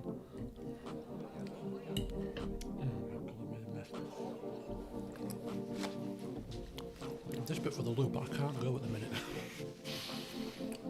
Make of that what you will. Bielsa stands finally. He doesn't look at the board again. The decisions are made. You head to the tunnel to begin the warm-up.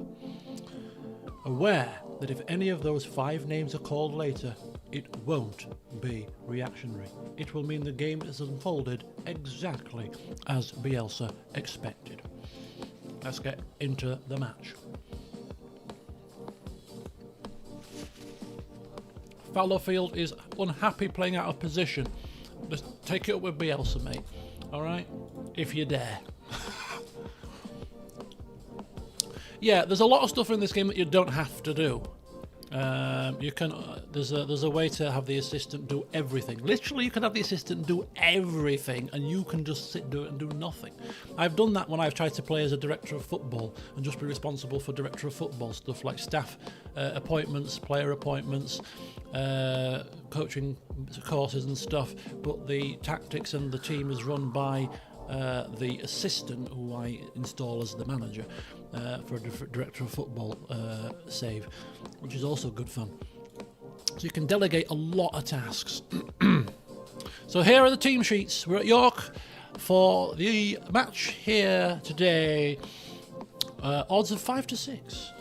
York are the favourites. Right, again, media give us a lot of credit. Let's go. Ooh, a lot of green there. Let's get as much green as possible. Green is the green. Green is the green. Green is green. Green is go.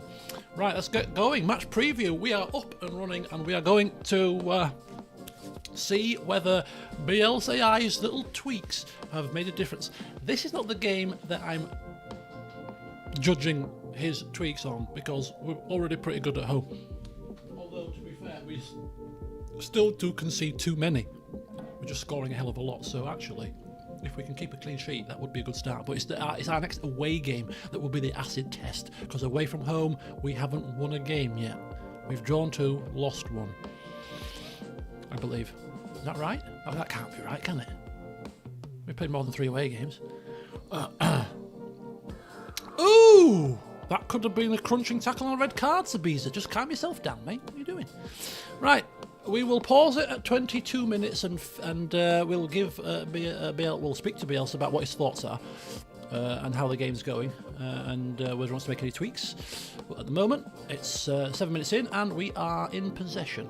Just feeding the ball out wide to Saziba here, who's driving forward. Slightly, I need to zoom that out a bit, it's a bit closer to the pitch. And we like how there to Duckworth on the right hand side. Robinson plays it forward to Akinyemi, back to Batty. Batty in the middle of the park, just cuts it out wide to the left hand side. Fallowfield not happy playing there, but he's playing there. Oh, wild shot there. Wild shot, Walker. Come on now. There's no need for that. We have players to pass to. Throwing on this left hand side, Fallowfield to Dyson. Oh, it's turned over and Solly. Here we go. Oh, poor clearance. Dyson picks it up. He cuts it inside to Walker with his back to goal. He plays it to Robinson. Is he going to shoot the first time? Oh, it's a screamer. It's a screamer from Robinson. Absolute screamer. Smashes it first time. 20-odd yards out. What a goal indeed. Poor clearance. Dyson picks it up. He squares it to Walker, turns, he sees, look at that, completely unmarked, first time, well, the keeper should have done better than that, to be fair, straight in front of him, but the power, probably a bit of swerve and dip on the ball, confused him. I mean, there's no match stats really to speak of, so we'll just give him the update. 11 minutes gone, I'll keep this very short, and it's 1-0. Robinson with a first time shot from 25 yards out. A screamer. A worldie. A worldie. Hello Liam, welcome. Let's have a look at that. The sound hits first. That sharp, unmistakable crack, boot through ball, followed by a half second of silence before the net ripples and the ground finally reacts. For a moment, Bielsa doesn't move. He's still seated, arms folded, eyes fixed, not on the goal mouth, but on the shape behind the shot. Where Batty was standing, where Fallowfield held, where Crooks resisted the urge to step out. Right, very good. His reaction on the touchline, no fist bump, no shout, just a small nod followed by a glance to his assistant, not to celebrate but to say, this is why we waited. He immediately checks all the positions. No instructions, no shouts. You know that Ebbsfleet will now push their players higher, look for early crosses and increase set-piece pressure. That was always coming. York don't need to respond, they need to repeat. No changes. He's happy to continue on. Let's go. We'll seek an update at around about 25 minutes. This is not the most exciting game, is it? Look at the XGs. 2 shots, 1 shot. I mean, we're dominating possession. Interesting. We'll see what he thinks, but this is not excitement football here today, apparently. But we have tweaked some stuff. Hopefully we've not made ourselves bloody sterile. Okay, 25 minutes gone. And here's the match and player stats. Let's get him down, Let's see what old Bielsa bub thinks of these. General info is usually the match stats that I choose as a bit of a mixture of all three: passing, tackling and shooting stats. There you go. Let's see what Bielsa AI thinks of how things are going. We've not usually usually at home we're much more dominant this. Not a lot in the final third. He glances at the clock, then the score line, then immediately the possession and spacing numbers. He doesn't smile, but his shoulders loosen slightly. 65% possession, XG, crap. No corners conceded, no clear-cut chances at either end, and pass completion is identical. This is exactly the kind of game Ebbsfleet don't want. They haven't been hurt yet, but they've been denied oxygen. Bielsa's eyes stop on the one thing. Shots. 2-1. He nods, not because York have taken more shots, but because Ebbsfleet haven't. Individual confirmations. He scans the player on player stats. 6.7 batting, 19 passes, no fouls conceded. Good. Invisible, correct. Robinson, the goal, yes, but Bielsa looks at something else. 12 passes, 83%. No wasted movement. Discipline. Fallow field. He's been ignored by the crowd, which means Ebbsfleet are trying to go around him instead of through him. Walk and Zazeba, quiet, narrow, patient. No dribbles for the sake of it. No reckless pressures. They are waiting. I like how it twists the fact that they've been quiet in the game to a positive.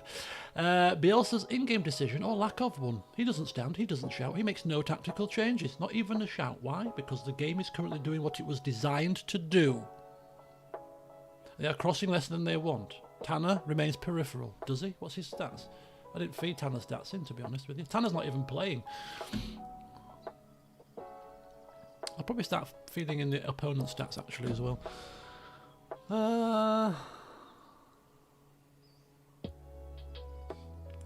Okay.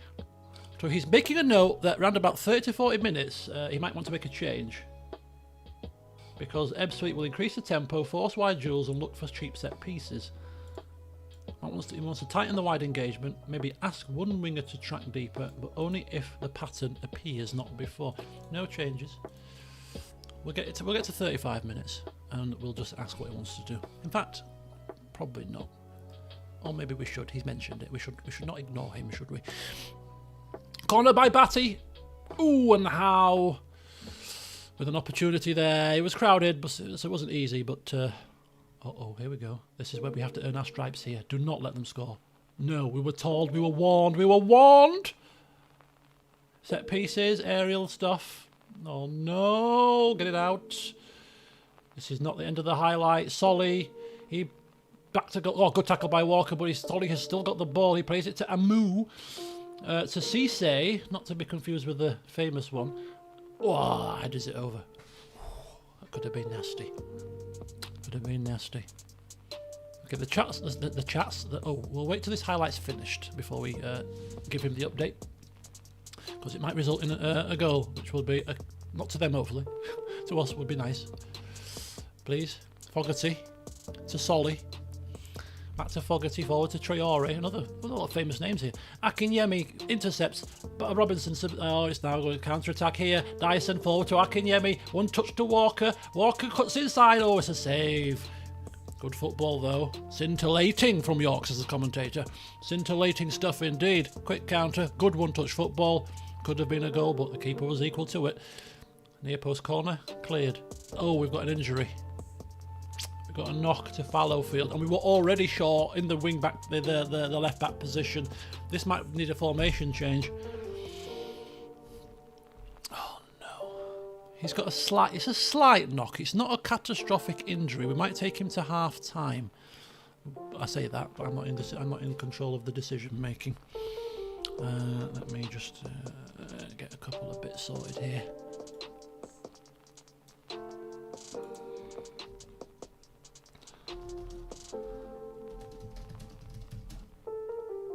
Score remains 1-0 at 37 minutes. Fallowfield has picked up a slight knock.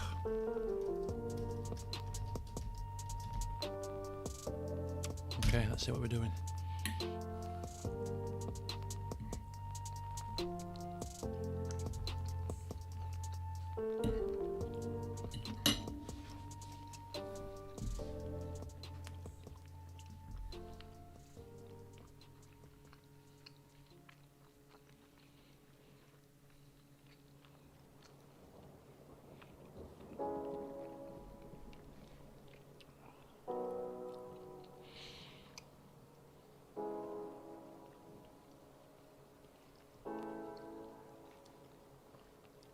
He is concerned, as you can imagine. No clear-cut chances, despite domination. Shots coming from range, rather than structured box entries. A knock to Fallowfield, which makes our left side fragile, because Amos is already gone. So a higher defensive line with a tired fullback equals future risk, although not present danger. Right, we need to do some tweaks. There we go. So for Fallowfield, he's having Fallowfield play on. He's struggling to run it off. We'll have to bring him off at half time, I think. But for now, he wants him to stop running forward. In fact, you can't take that off because he's down as fullback attack. I'd sit narrower. I'd take fewer risks. I wonder if we should take him on, put him on support instead. This turns it from an outlet into a connector. Have him mark the opponent fullback. So who's the opponent right fullback? Right. Kenlock is on the right. Is that right? No, right. Solly. So Walker needs to mark Solly.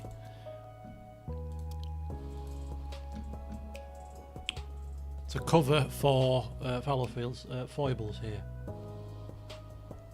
Remove stay wider if set. It's not set, that's fine. Control the game through the ball, not the press. Team instructions. Trigger press stays high, counter press remains on, but add hold shape when possession is won. Hold shape? There isn't a hold shape option, is there? No, there's not. There's no hold shape option. How do I hold shape? Oh, there isn't a hold shape option, you're right. This presents chaotic vertical attacks and keeps Ebb Street running laterally. His logic, make them chase shadows now, not chances later. And some further tweaks. Biels is in full tweak mode here. Was it the Ranieri that was called the Tinker Man? Robinson, CMA. Add shoot less often. Add move into channels. Okay. And Batty. Keep roll. Hold position. He's already got that on. This anchors the team in case the left side fails physically. Interesting.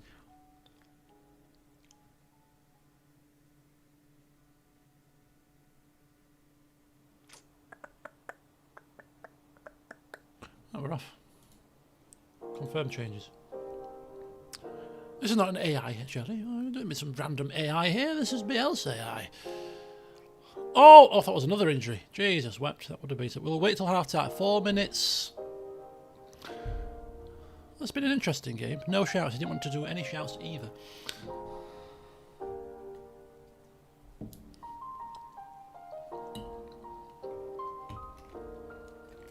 Ooh. That looked like a chance.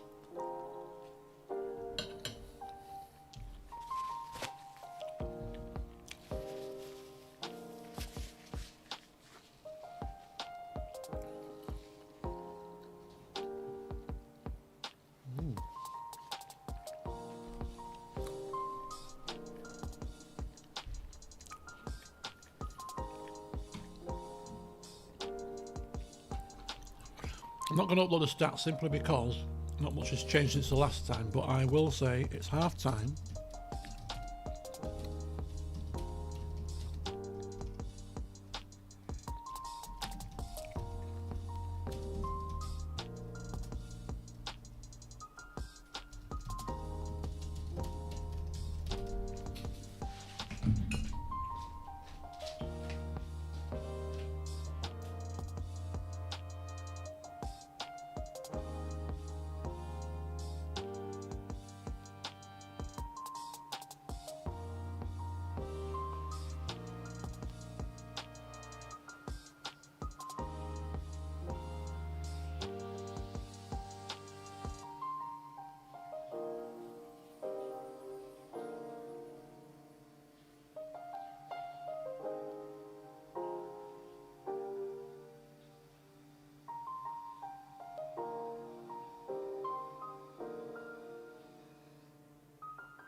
Not good at all.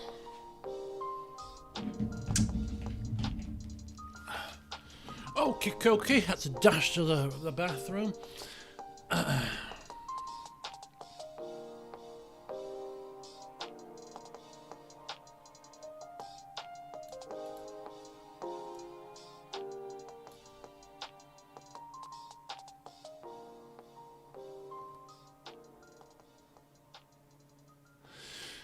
Right, so Finley Barnes has been brought on to replace the injured Fallowfield. Now, Barnes is not natural here, by any stretch of the imagination, but he's a left winger, so can hopefully just come back, do what he needs to do.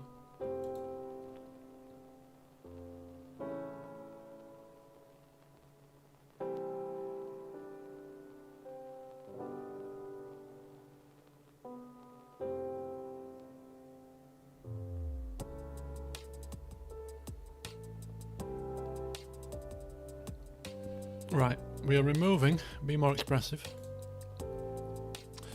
Control replaces invention. The chaos has already done its job. And lower the tempo, not to slow the game, but to stretch Ebfleet's concentration.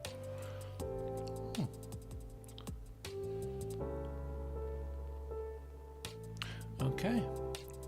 Everything else remains the same, just a couple of tweaks, bringing off an injured player, just taking the tempo down a touch. Slowing the game down. Perfect. Right, we'll continue on then. Control the possession. Well done. That's good. Good stuff. Right, here we go. Second half. An enforced substitution due to an injury. We have injury crisis on the left-hand side, but it's a short-term crisis because I think they're both coming back in less than 10 days.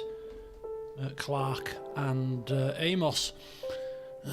So we're off and running the second half here at the community stadium, and we have the ball out to the left hand side. Barnes here replacing the injured Fallowfield, plays the ball forward to Walker, who drives into the 18-yard box. Oh, that's a wild effort, isn't it? That's a wild effort there. Misfiring, yeah, you could say that, couldn't you? But a victory is a victory if we can make sure that we last out. This is a goal kick to Ebbsfleet. This game is not going as comfortably as I would like it to. I mean, I'm sure Biels AI is sat on the bench calm as a cucumber, but I'm on the edge of my seat thinking this is a bit too tentative for my liking. We could do with a second goal here. And it's looking like they might be having this highlight, which is not good because, again, these are the guys, if you've played this game long enough, sometimes you can see when highlights look dangerous, and this looks like a dangerous highlight to me. That was fine. This is not a dangerous one, thank God. Bit of a tame header there, thankfully, and Sykes Kenworthy welcoming the ball into his open arms. Right, we're about halfway through the second half, so we'll just see what Bielsa is thinking of the current match position. In terms of player stats, in terms of match stats, in terms of the flow of the game. Let's see what he's thinking. And I'll put their opponent players on as well, the opponent stats, to see whether that might make a difference.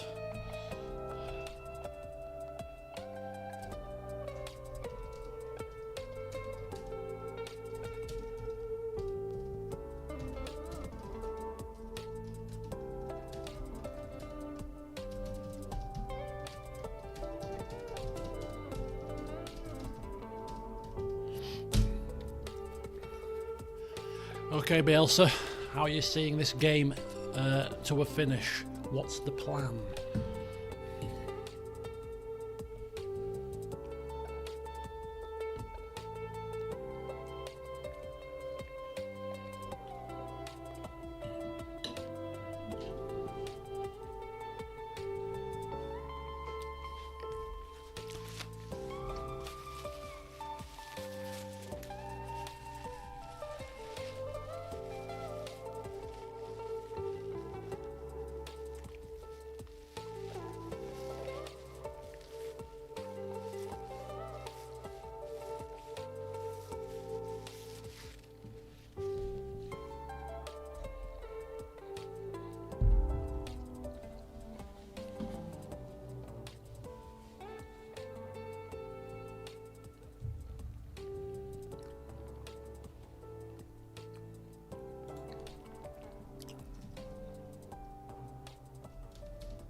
So, last tweaks to the game. Tempo goes down even a little bit more. Passing is still shorter. We're going to focus our play through the middle. Starves Ebbsley of transitions and limits wide counter outlets. Work the ball into the box on. Removes low quality shots. Be more disciplined on. Reduces unnecessary roaming late in the game. In transition. Counter press remains on. Hold shape remains on. Distribute to centre backs only. Because we're playing through the middle now. Slow pace down. Well, we are closing the game out. Out of possession. Unchanged, unchanged. Take the trigger pressing down a touch. Stay on feet remains on.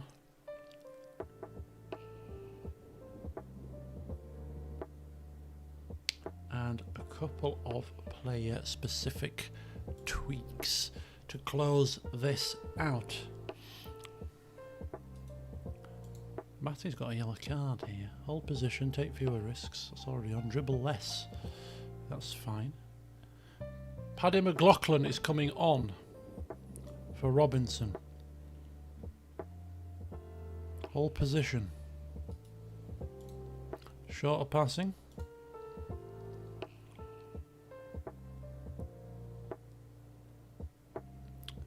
Tighter marking.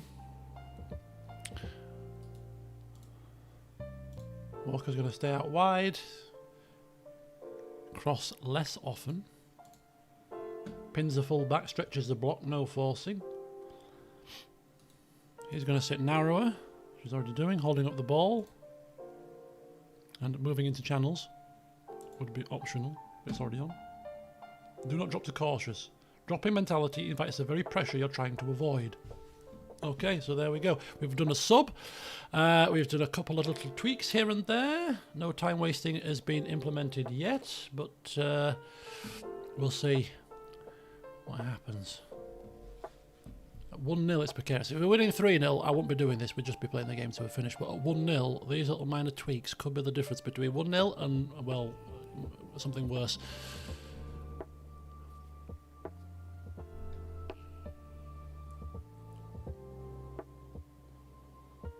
McLaughlin, a sub, super sub. No, not quite. Duckworth, oh, he's hit the bar. That's a good effort. That'd have been another cracking goal, wouldn't it? Another cracker. But no, hit the post, hit the bar. 11 shots to 3, with an XG of less than 1. The quality of our chances has been pretty poor. Oh my, he's just been brought on. For God's sake. Right. Can you believe it?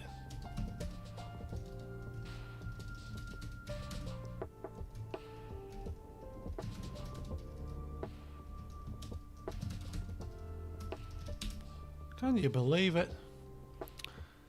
Just our luck. Injury crisis. This is another Bielsa issue. Leeds were constantly top of the injury table. Constantly.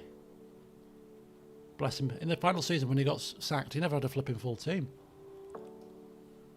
Right, we brought Hancock on, that's fine. CM support role, that's fine. Everything should be exactly as it was for the previous person. Daniel Batty.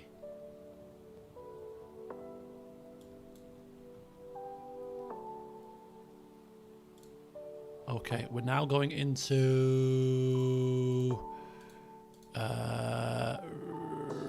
really slowing the game down now.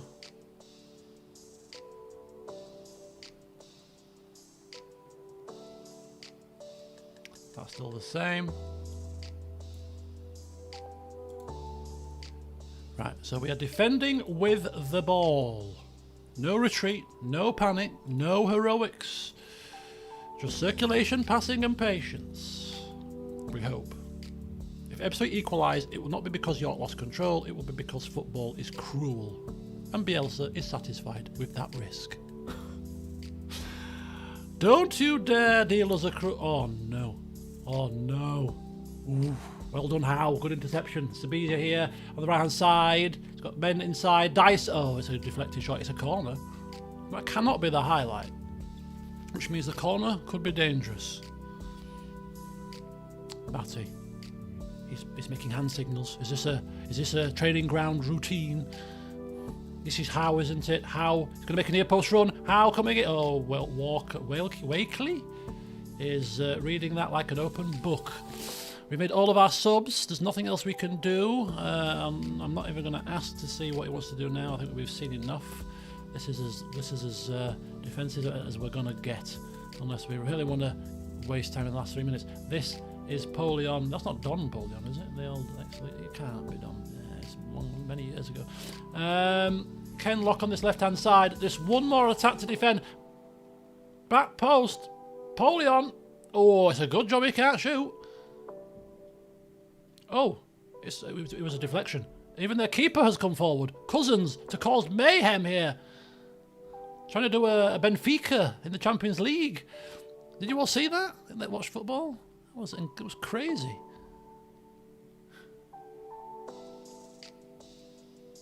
This is an end of game highlight. Thank God.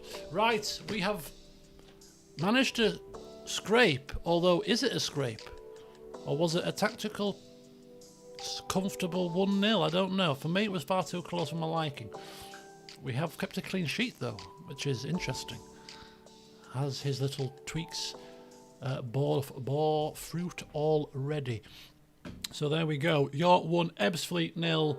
Let's take a quick look at the match stats. 13 shots to 5, 4 on target. So this is where the issue is. Lots of long distance shots, not clinical. XG supports the fact that in 13 shots, if you can't get an XG of more than 1, definitely very, very scratchy efforts. 7 off target. We did manage to hit the woodwork once. Yes, just the once. No clear-cut chances. 62% possession. I mean, ultimately, it looks comfortable-ish. But there was a South African keeper who scored an overhead kick a few years. I remember seeing that actually. Where am I looking? I'm looking for home analysis, and I'm looking for just giving him the match stats to ponder over. Just ours. I'm not bothered about the oppositions, and I will give him also our running stats. He's interested in running. Is our Bielsa interested in how far people run, how much they get involved in the game? There we go. The final score was 1-0. What can you call that? Controlled panic? I don't know. No, we'll see what he says to that. Anyway, that was it's 3 points. It's 3 points. We weren't at our best, but we got the result. And all we need to do is get the result. Bounce back after the Chesterfield game. We've bounced back. We're still in second. Fylde must have won their other game. They won 2-1 at Wealdstone. And look at that. Chesterfield, having just walloped us, have lost. Oh no, they've drawn with Oldham. 1-1. So we bridged the gap with them, but it's very close. Look at that. 3 points from 7th to 2nd here. Very tight at the top. Of course he will. Do you want to read it? Want to read it? He still does the final numbers in silence for a moment, then begins to speak. If you look at his press conferences, this is very much him too. Post-match reading. Just a bit of light reading. It's just several pages. The result matters more than the performance, but the performance still tells an important story. You controlled the game in almost every macro metric. Possession, XG, pass completion. They've been restricted to largely low-quality shots. I mean, so are we, to be honest. McLaughlin, how long? Look at this list. 4 to 5 weeks. Fallowfield, 2 to 3 days, thankfully. I'm sending my assistant at this point. I don't like team talks. Who are you? And why is he signed for £350 a week?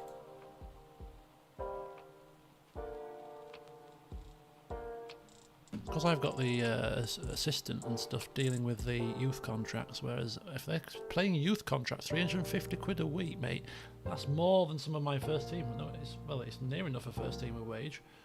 John Clark's on the 475. He's a loan signing. How many wins so far this season? Let's have a look. There you go. 1, 2, 3, 4, 5, 6, 7. 7 wins. 7 wins. Well, we did win away at Kidminster. But yeah, draw. So the next game is Woking. Now they are, they are a tough team and we are playing them away. Now this is the proper test and the last test of the session as to if the system is well, the tweaks might help. We've played 11 games. 7 wins, 2 draws, 2 losses. 23 points. Goal difference is the best in the league, just about. Patchy form at the minute because of our away form, but we're still working on it. We're still working. Key problems Bielsa identifies. York circulated the ball but did not consistently access the box. Too many shots from range. We already saw that. Right side fragility, apparently. With Amos out and Fallowfield compromised. Right side ball progression dropped. That's a misspeak because he was left. Physical accumulation. Robinson struggled. McLaughlin got injured. Fallowfield couldn't continue.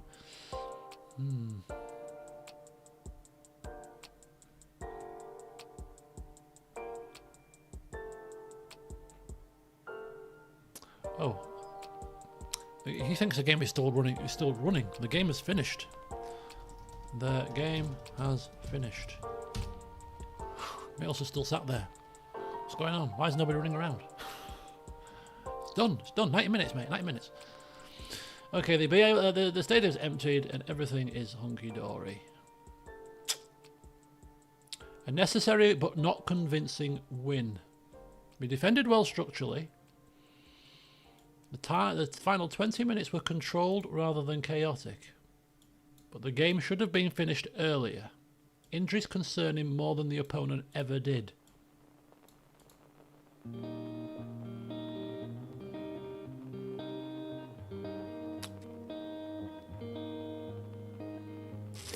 Right. Okay.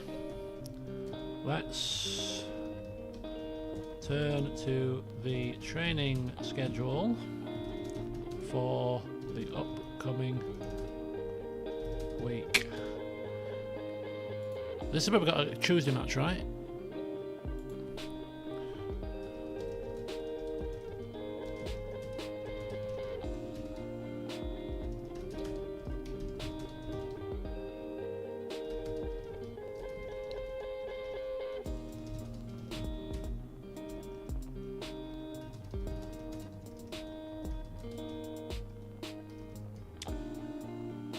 Boom, let's do this. So he's going to give us a training schedule to implement for the week ahead. We've got 2 games. The FA Cup, another one. I have to stop him doing this because this comes out of our wage budget. The youth contracts. I mean, okay, very good. Can't be made bankrupt from youth signings or youth players getting promoted unnecessarily. If they're rubbish, I want to cast my eye over them. Right, team selection advice for Woking. York face Woking. This is a quick turnover here. There's going to be tired legs. Opposition report. Staff meetings. We never do these. Give me a summary, please. Oh, Jesus, it's Monday. These kids are going to bankrupt. Exactly. Weekly training structure.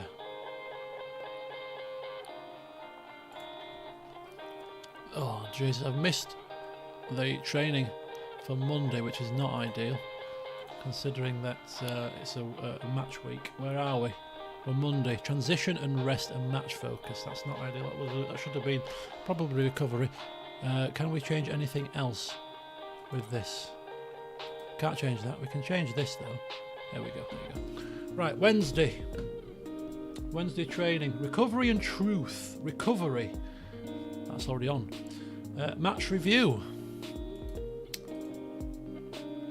Team cohesion.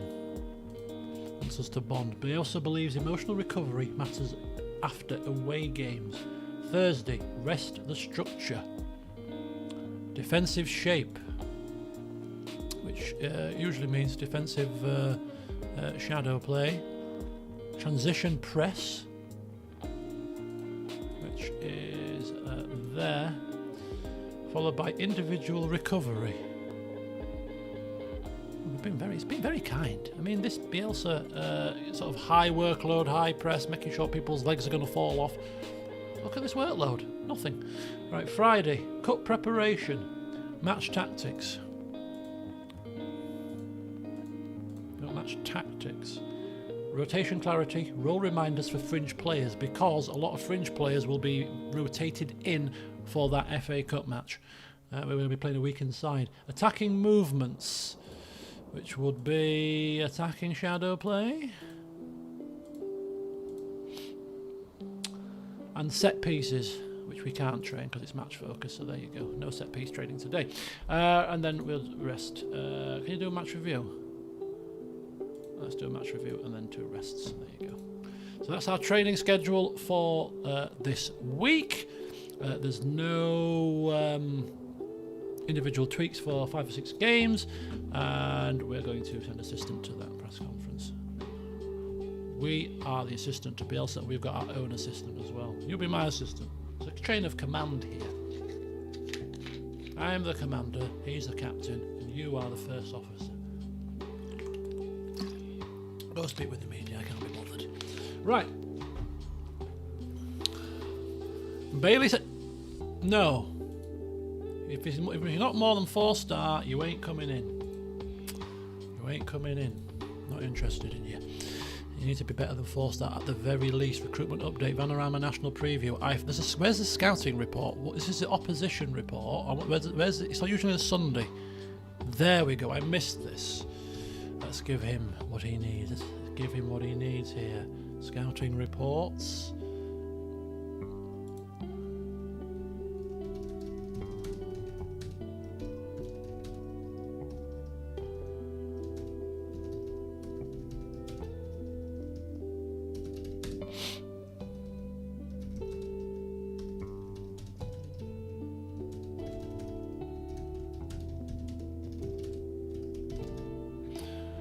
Okay.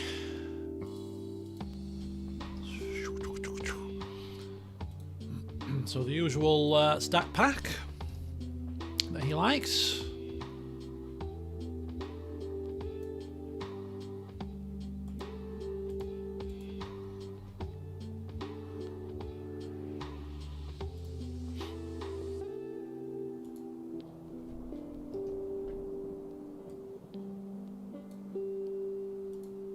I don't know if it can actually analyse these stupid lines. Probably not.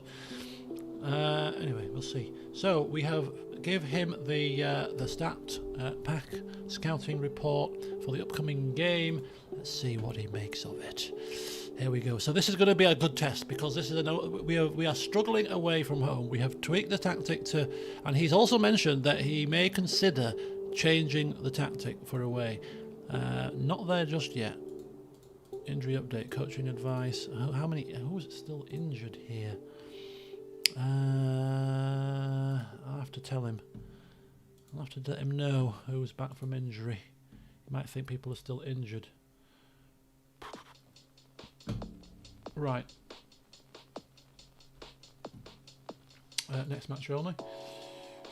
Fallowfield is in. Oh, look at these numbers. Ooh, we've got a little bit of a crisis here. Even though we've given players rest and recuperation, there's some low numbers here. Oh dear. Now, this could be an interesting conundrum. Ooh.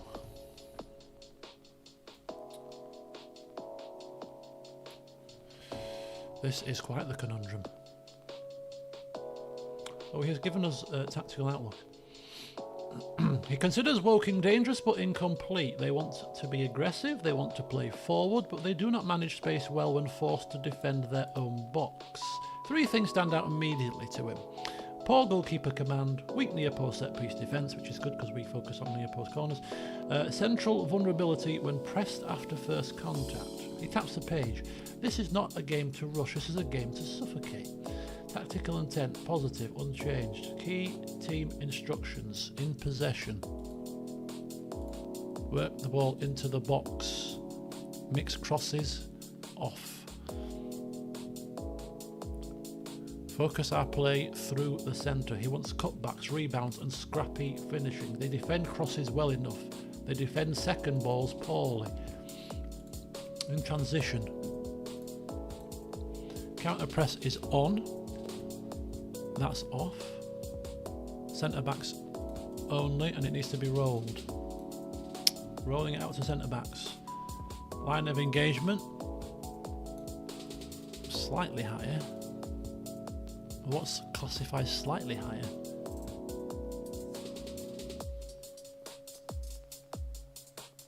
I mean, that's massively higher. I'll leave it as it is. Trap outside is on. Line of engagement slightly higher.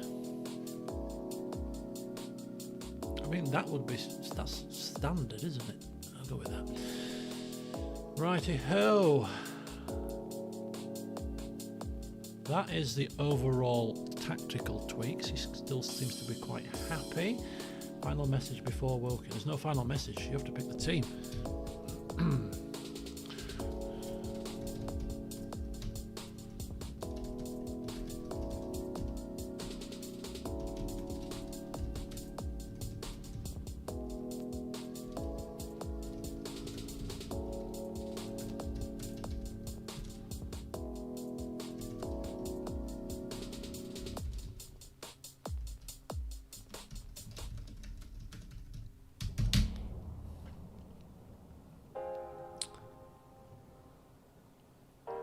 Okay, let's see how he's going to cope with squad rotation here.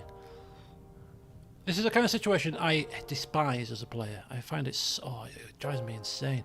And it's just quite... because we've had a week's rest, haven't we? No, we haven't had a week's rest. We've had 3 days rest. Studies the screen. He studies the screen. Not the names, the circles, the percentages. Tired legs are acceptable. Dulled minds are not. Starting 11. Okay, keeper starting. Howe is still playing. Crooks is still playing. That's 87. Crooks is 82. Jesus. Fallowfield on the left. Oh, you know what? Amos is back. Let me just tell him.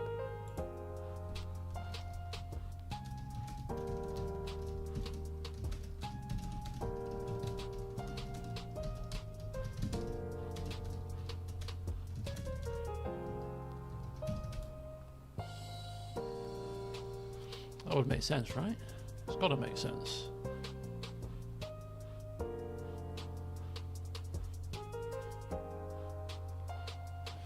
Yeah, that's fine.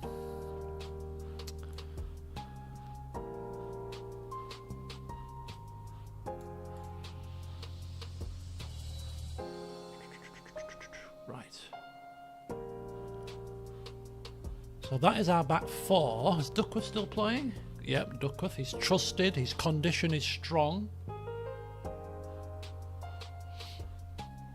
Well, it's stronger than some of the others. It's not bad. 88%. I mean, what number? If you play this game before, what numbers do you tend to go for? I mean, for me, anything less than 90%, and I'm like, oh, that's a bit too low for me. Right, midfield base. Batty, 85. Still central. Still trusted. Central midfielder Robinson and Ollie Dyson. They still remain the same. Okay. He's resting Hancock for the FA Cup. Still the same wingers too. Okay. He's more of a tired minds kind of guy. Akinyemi is still the same. Matchday bench. Hancock.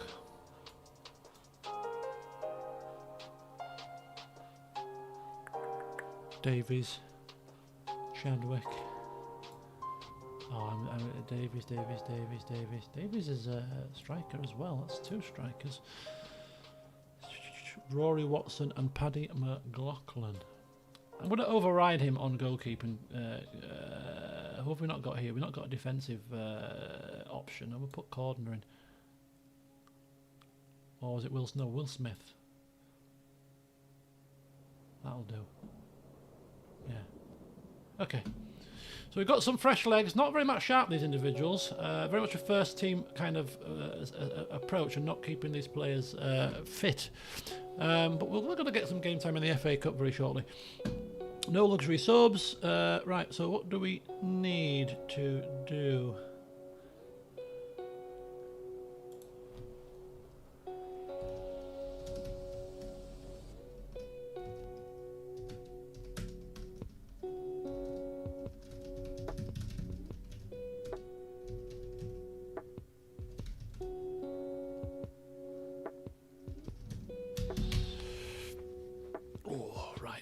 See what we're doing with some of these player instructions, and then we'd be good to get dived into this second match.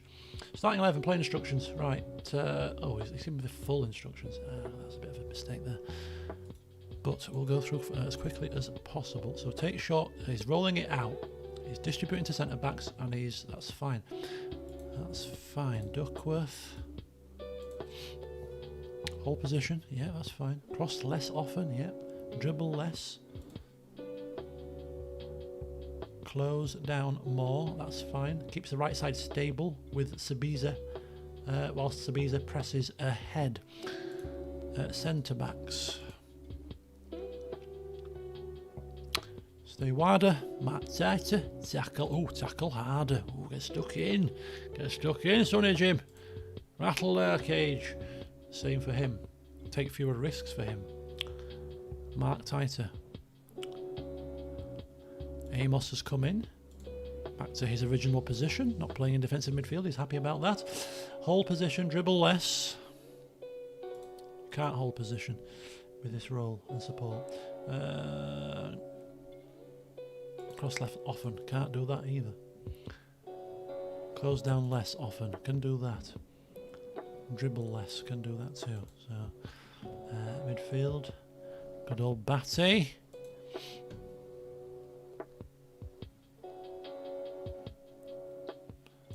That's fine.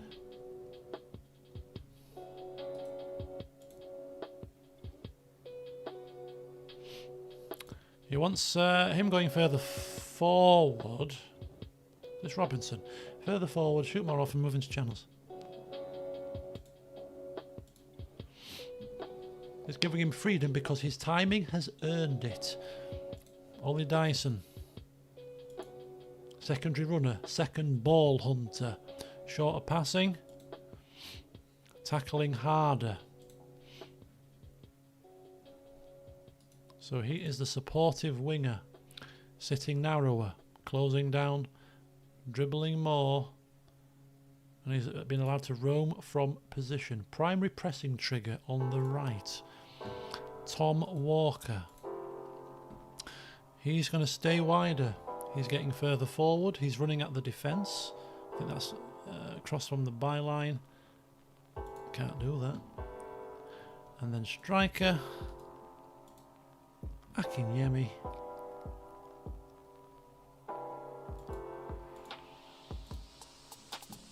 Shoot less often. We want accurate shooting. We don't want the same situation that happened in the last game where shots are just going willy-nilly. Shoot and time it properly. Final Bielsa instruction, close down more, movement channels, run for position. That's not on and that's not on, I don't think, so we'll take them off because there's not been specified. Final instruction to staff. If the structure holds, chances will come. Trust in the process. Okay, I'm trusting in the process of you keeping the entire team on that's knackered. We'll see. And it's away from home against a tough opponent. I mean, some fresh legs would be nice, but who am I to argue? Oh, where's McLaughlin? Finley Barnes. Bring in Finley Barnes. He's a winger. That makes more sense. I mean, Chadwick's still a bit an issue. I'm going to bring Burgess on because he's more of a winger. That's two wingers.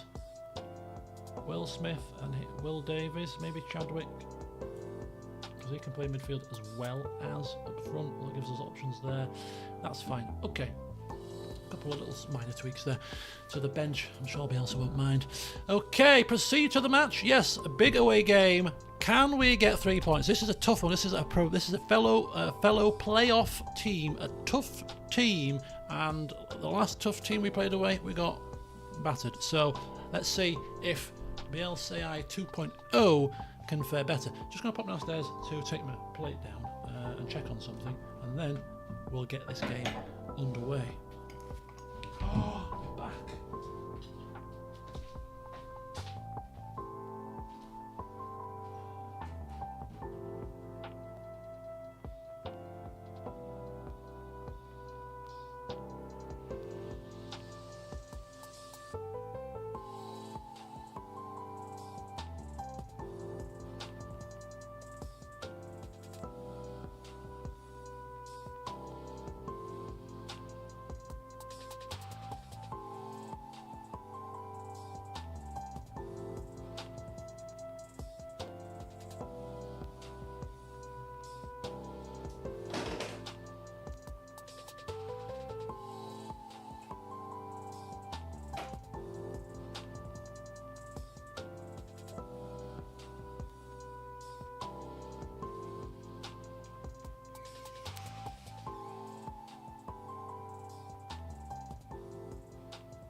Okay, so we'll go until about 10:15, I think, tonight. So we might be able to get the FA Cup match in. But right, we've got this team selection has been done, the tactics have been done. Everybody seems to be satisfied and pleased, which is glorious. Right, we got Woking away. It's at the Woking Stadium of Wokingness. What's the name of their stadium?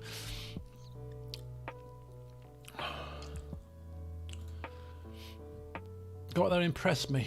Give them fans the money's worth. Impress me doesn't usually do anything. This is usually what you want to do to get a bit of happiness sorted. Right, we're good. Match preview. Here we are. We're off and running. It's the Kingfield Stadium here in Woking. Oliver Feeney. Either you know that, or you saw it somewhere written down and I missed it. Or are you a secret Woking fan? Or just very knowledgeable about football? Which one of those three is it? You're from Woking? Oh, really? Oh, interesting. Well, there you go. I've learned something new. Woking is here. Michael Doyle is in charge. The Kingfield Stadium is where it's happening. Hopefully, we'll see Bielsa's York. Well, have a bit of a better day in the office away from home. Akinyemi tackle. This is just a kick-off highlight, which sometimes does yield a goal, so we shouldn't be too complacent. No, penalty. It's a penalty, isn't it? Is that a penalty or a free kick on the edge of the area? Oh, right on the edge. Jeez Louise. That was close. This still might go in. Very dangerous position. Why is there nobody here? That's fine. Why is nobody lying on the floor? The car, what do they call it now? The carpet, the draft excluder. To prevent the low free kick. Look at the stats of what interesting me here. The XG stats, the possession stats. Walker with a free kick. Heading. Oh! Ooh. Sorry, I've got to be careful not to shout into the microphone. I do get a bit excited. Right, it's a corner to York here. A great opportunity. We should be hitting it at the near post. They're weak at near post corners. Halifax have gone above us. They must be winning. This is my team. This is my main FM team. I've played as Halifax about 4 or 5 times now. Twice in this save, a couple of times in the past last version rather, this version. 23 I played as them. They're my kind of like my main team, as like the nearest team that's in the Vanarama to Leeds. I know this. Oh, I used to remember the name. What's the name of the stadium? I should know this. I've played them many seasons. We had to ground share with Huddersfield one year because I got to the Premier League and we had to expand our stadium, so we had to ground share it with Huddersfield. Right, we're winning the stats game, which is good. It is good. We're not winning the condition game, I'm sure. Maybe Biels AI knows better than me when it comes to mind over matter and mind over physicality. But we're going to have a lot of tired legs. There's a lot of rotation in the next match though, so maybe he's just managing rotation. Oh, I thought it was going to be a goal. Whew, I thought it was going to be a goal. Thank the heavens. Right, 23 minutes. We're about halfway through the first half, which is roughly when I like to just give Bielsa a quick scan of what's going down in the game, just to see if he's got any thoughts or wants to make any tweaks. I have mentioned previously that he's not adverse to hooking people off in this early stage to ensure that the system works as intended. So I'm actually going to feed in the stats of Woking here, only simply because it's an away match and I really want to ensure he's got as much info as possible to do what he needs to do. And I want to flip him win this match. Right. There we go. We'll feed in both stats. Both sets of stats.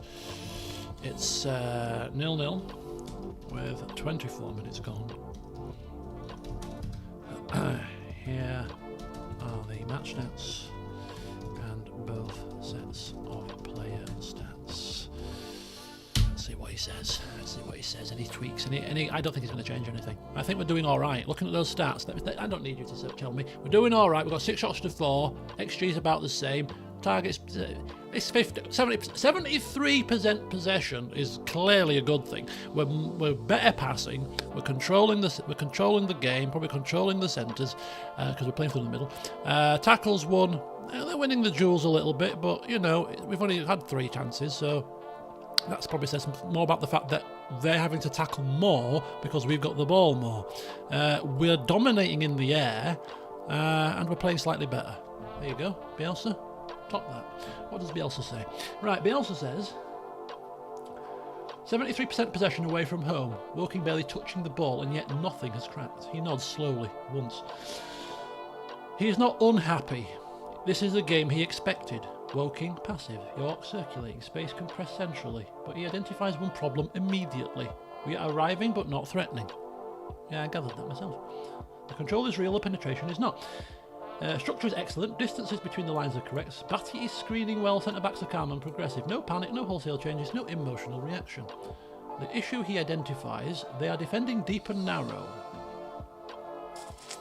In-game tweaks. Pass into space off. Oh, he's turning that off now all of a sudden. Right, okay, Mr. Bielsa. Okay, alright, let's take that off. Working the ball stays on, tempo slightly higher. Expect that. Oh, you can't go slightly higher, we're already maximum. We're already playing out of our skins. He wants quicker circulation. Well, quicker circulation is what you're getting. Okay. Some little tweaks to the player stats. Wants him to move into channels. Did I turn that off? I turned that off, didn't I? But he's now wanting that on. Darren Robinson, get further forward, alive, right, late in the box. Get further forward. Did we turn? We didn't. Yes, he's got that on. That's fine. Tom Walker. Okay, sitting now. Oh, he wants to sit narrow now. Walker becomes an inside threat, not a wide crosser. We're having Walker cut inside. We're kind of overloading their centre. It looks like we're going down that approach.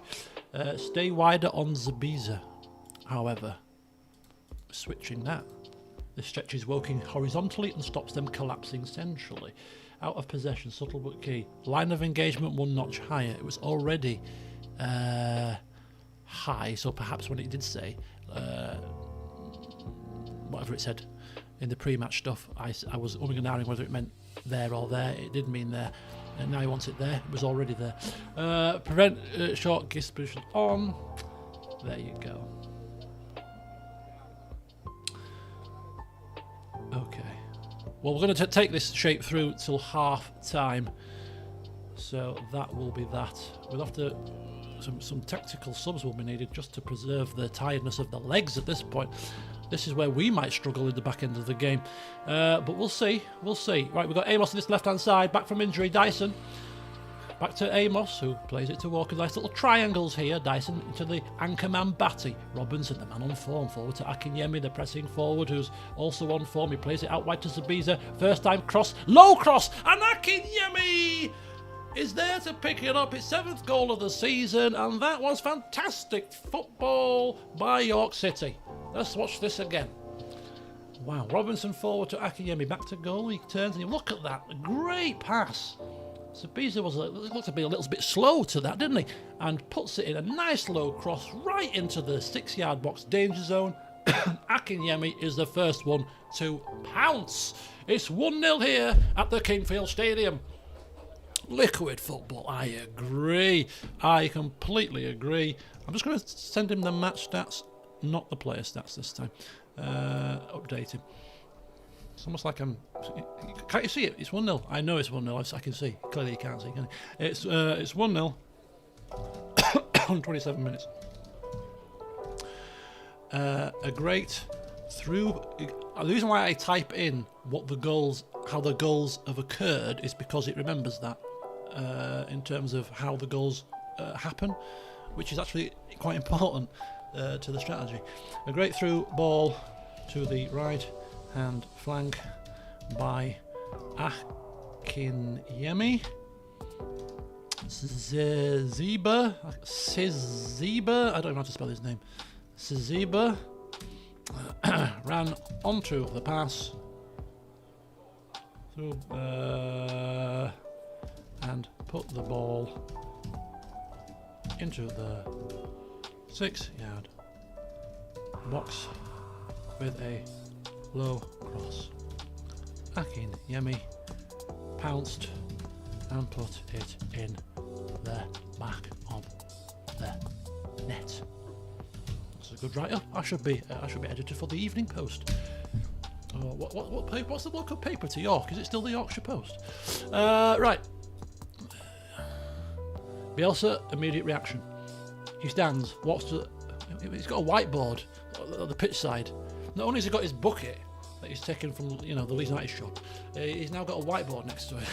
He's got his coffee in one hand. He's got sat in his bucket. He's got a whiteboard there at pitch side. I mean, he is a unique character. He underlines the same word he wrote earlier, occupation. The goal is exactly what he asked for. Akinyemi pulls wide, right channel attacked, low cross into the 6-yard box, striker arriving, not waiting. No improvisation, no luck, mechanism. And that's why it's important to put the reason or the explanation of how the goal came about. Whether he does anything with this information, you might think, you would hope it would. But the goal confirms a nice XG swing. That was a clear-cut chance, obviously. Obviously, it was a glorious chance, so it's a good XG boost. They are still pinned at 28% possession, and we are still controlling territory and rhythm. And this is against a team that are touted to finish above us in the league. Now, I'm not getting overly excited just yet, but clearly this is a good performance thus far. His next instruction after the goal, he does not retreat. He locks in the advantage. Tempo, back to higher, but not very high. Oh, we're going to push the advantage. We ain't going to sit back on our laurels here. He wants more. Well, slightly higher, but not very high. So we'll take it down a notch. Actually, we're actually decreasing it. Time wasting, still not on. Zabiza, dribble less on. Slight change to Zabiza. Dribble less on. You can't do it. The one thing that our Bielsa is not good at is understanding the conflicts with player roles.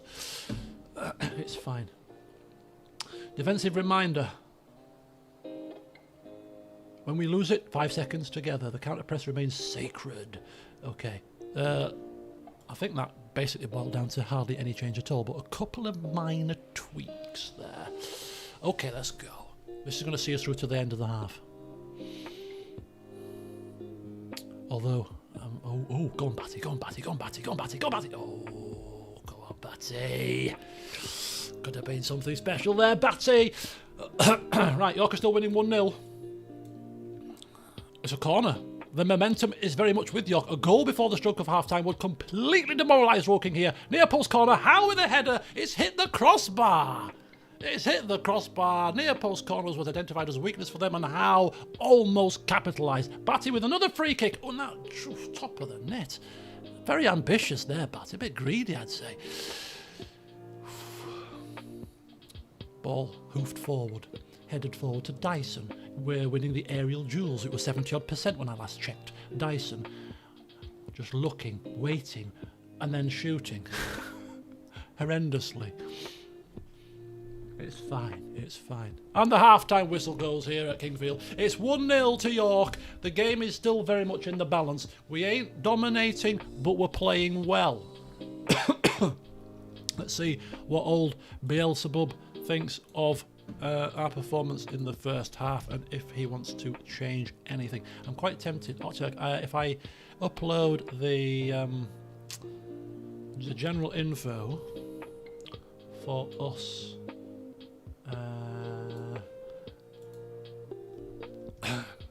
and for that, so that he's got the condition as well, in case he wants to factor in the condition as to making any substitutions at this point.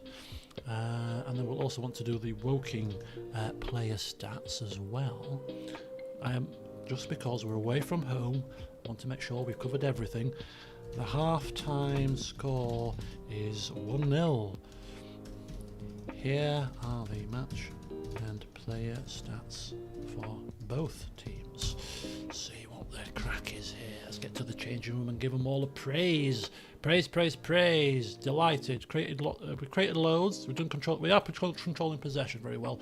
We'll give them that one. Appeared positively chuffed. Bielsa studies a silence.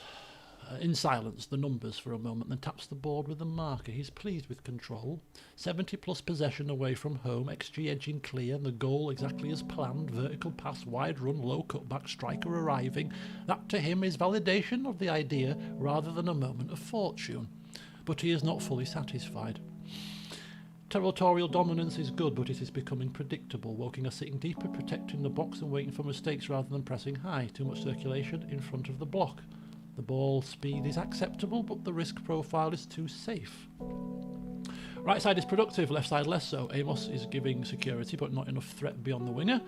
Batty is carrying defensive responsibility well, but is being dragged into duels at slow transitions. Akiemi is doing his job perfectly, occupying centre-backs, linking and attacking the box at the right moment. He must not be isolated. I mean, how much of that is actually based on the stats, and how much of this is actually exposition? I do wonder. Half-time adjustments. Tempo stays high, but with emphasis on earlier forward passes. Can't really do that. Passing remains shorter, that's fine. Width stays fairly wide. Out of possession, counter press remains, but with slightly lower line of engagement for the first 5 minutes to kill early momentum. I have to remember to change it back, which is also an issue. Let's drop that a second. Key player instructions: hold position, take fewer risks in possession. We can stay wider in build-up. Let's just check this.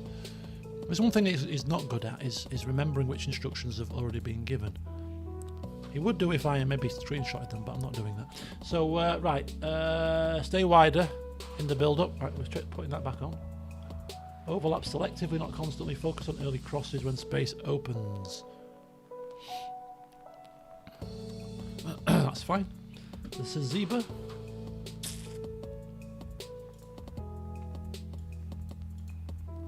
I think he was already sitting narrow, wasn't he? Yeah.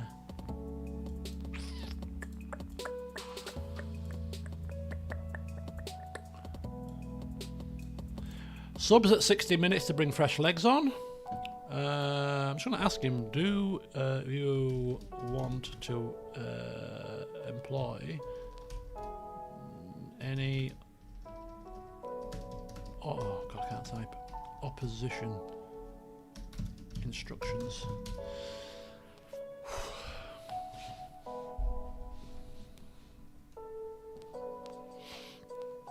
He's having a good old think about this. This could be a game changer. Guys, remind me to put the flipping pressing line back up if I forget after 10 minutes, please. You know what my memory's like. Only a small, precise one. Right. Who have they got? They've got Greco Cox. Tight marking, show onto weaker foot. Tight marking, show onto weaker foot. Do not dive in. We've got that turned on for everybody. Kendall is the poacher. Tight marking for him too. Close down more, which is that one. And prevent runs across the line. Central midfielder, Anderson. Mr. Anderson. Close down more. Tackle harder. Show onto weaker foot. There are write-ups as to why he's doing this. He is a tempo lever. Disrupt him and working loose progression. The aim is not to win the ball every time. It is to force rushed decisions. Wide players. Show outside. Do not over close. Show on left. Show on right. We're channeling them down the wings here. Crosses from wide are acceptable. Cutbacks and inside dribbles are not. Goalkeeper, Foster, close down less. Okay, never. Allow short distribution. That's fine. So just a little smattering of opposition instructions to hopefully enhance the tactics for the second half there. Thank you very much. Off we go. See how this pans out. So we're trying to just weather the momentum for the first 10 minutes. Stop pressing quite so high. Just let's get the game settled down, and then at 55 we'll bounce that back up. Right, we've got Wilkinson on the ball to Anderson here. Dyche. Edwards. I'm not convinced this isn't a kick-off highlight. Casey down the left-hand side. He's driving. He's still driving, and Zeba there overtook him and got the ball. Well done. Batty, not another long range. Batty, we're going to have words with Batty. I might have to tell Biels. What do you think of Batty's long range free kicks constantly? So he puts one in, and then we forgive him. But here he is on the ball right now. The anchor man. Whoa, so he's a bit slow to that. Come to the ball, son. Dyson plays it out wide to Amos. Here he is on the left-hand side, driving to the touchline. He didn't put it in. Dyson plays it. Batty's probably going to shoot. Duckworth here. And no, Duckworth shoot. Oh, come on, lads. This constant long-range shots is a lot more noticeable than other tactics I've used and played with in the past. Right, 60. Oh, hang on. Pressy thing. You didn't remind me. I just remembered. Put that there. Right, 60 minutes there was a sub. What was the 1-0 after 60 minutes? Fresh legs in midfield, not up front. Right, let's have a look at midfield. So who in midfield would he? Well, I'll have to ask him. We'll make a sub now. Seeing as they're already in the screen. It's 58 minutes. Do you wish to make a sub? I think there's a Zebra probably. We've got a direct replacement for him with Burgess. No, he doesn't want to make a sub. He chooses to wait until 60 to 62 minutes. That's too precise for me. Off Tom Walker, on Billy Chadwick. I mean, here's 62%. We're doing it now. Role change. Chadwick as an inside forward support. He's changing his role. You can't play inside forward support there. Unless he moves up. Or advanced playmaker attack. That might work. No, he wants him up here. I think. Or does he not? Inside forward support. Yeah, he wants him there. They drops back a tiny bit. He's not even... Chadwick's not even there. Finley Barnes plays better there. But look, I am not Bielsa. Right. Chadwick is... sit narrower. Attack half spaces. I don't know what that would mean. Would that be roam from position? Possibly. I don't know. Arrive late. That's not really that's not really an option. Walker has worked hard, but is beginning to recycle rather than threaten. Chadwick offers fresh movement between the lines, forcing Walker's midfield to turn and chase. This keeps pressure on without altering the team. I think this is too aggressive, you know. Maybe support backed up with attack.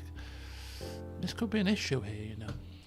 No striker change, no midfield reshuffle, no defensive subs. He watches again. If we change too early, we solve a problem that does not yet exist. So just a slight little change there is all that is required. I mean, I say a little, quite a significant change, putting a player into a different position. But hey, oh no, is this our corner or their corner? No, this is their corner, and it's straight to their corner, so it's a corner highlight, always bad. Always bad, and that's the sub walking off. And as soon as they... Oh, God. Oh, God's sake. Handball, offside, something? That was a scramble of a goal, wasn't it? Let's have a look at this. Corner by Edwards. He floats one in, and... Yeah. Boulder dash. Right. Our hoodoo away from home is coming back to haunt us here.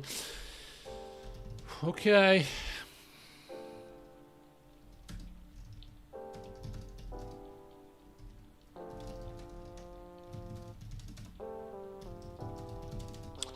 Okay, they score from a header from a corner. It's not directly from the header from the corner, but it's a bit of head tennis, but it'll do.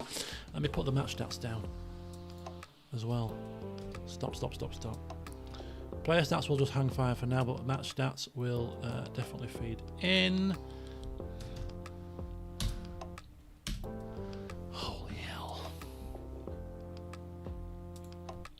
Just what we didn't flipping need when we just brought... Well, now having an attack-minded left-sided player is probably actually not a bad thing, because we need to get another goal now.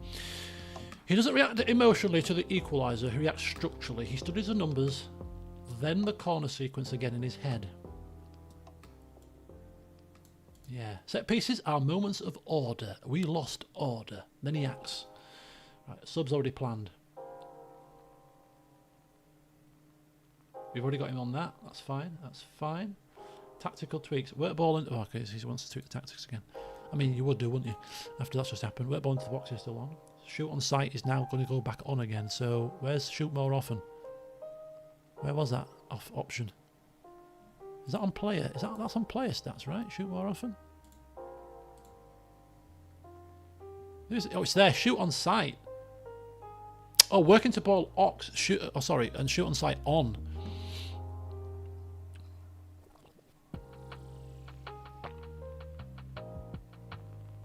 Right, he wants an update in 10 minutes. And if he specifically asks for it, then we'll have to give it.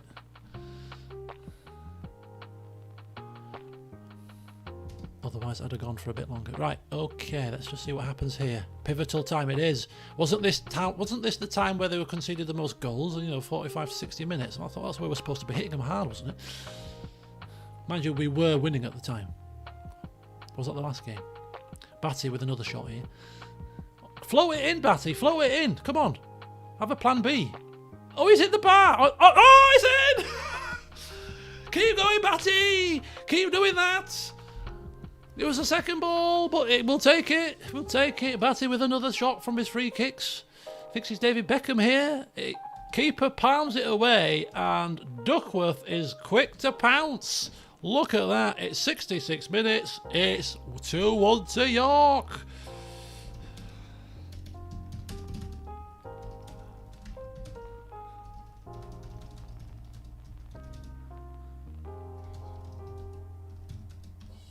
Just type in the goal. He shoots. Keeper saves. It and Duckworth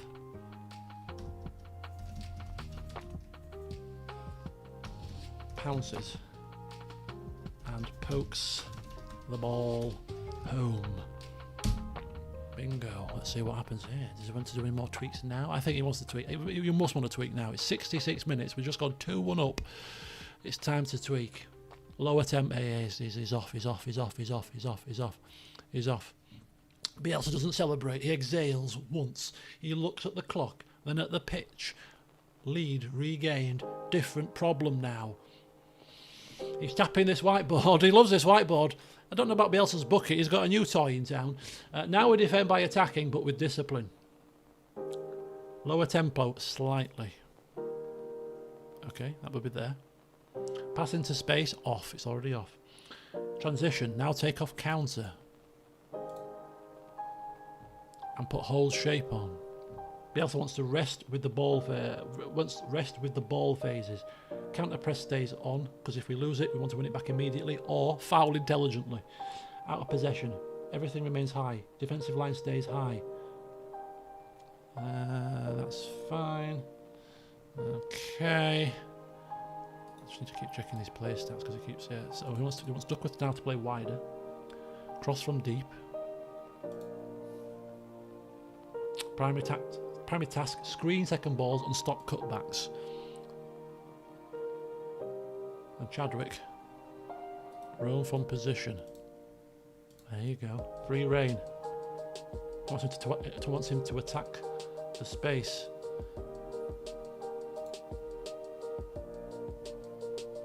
That doesn't make sense because he's on the different sides. But anyway, we'll leave that for now.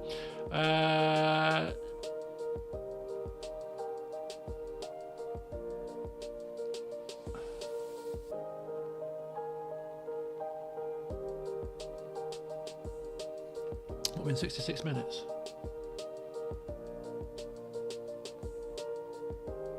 We shout to the captain. We are winning. Keep the ball. Kill the corners. Be intelligent. Let's go. 75 minutes. Make a couple more subs.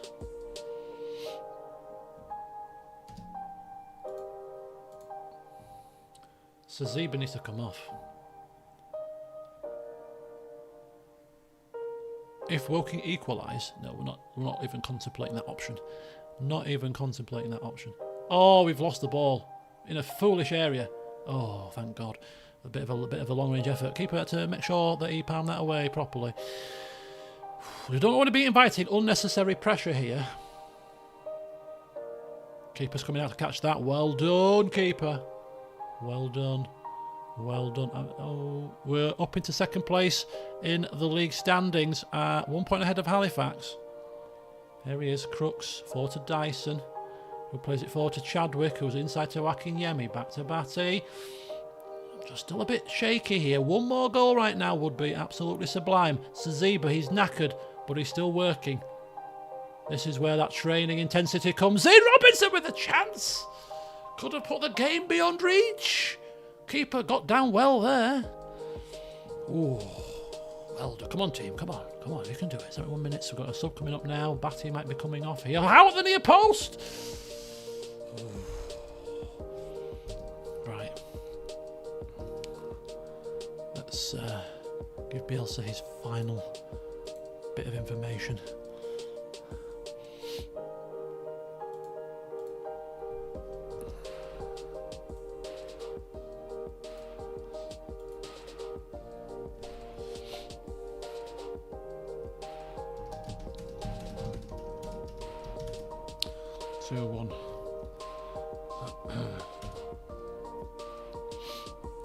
I think we're going to praise the players at this point as well. Let's get a bit of motivation going. Let's get them a bit happy.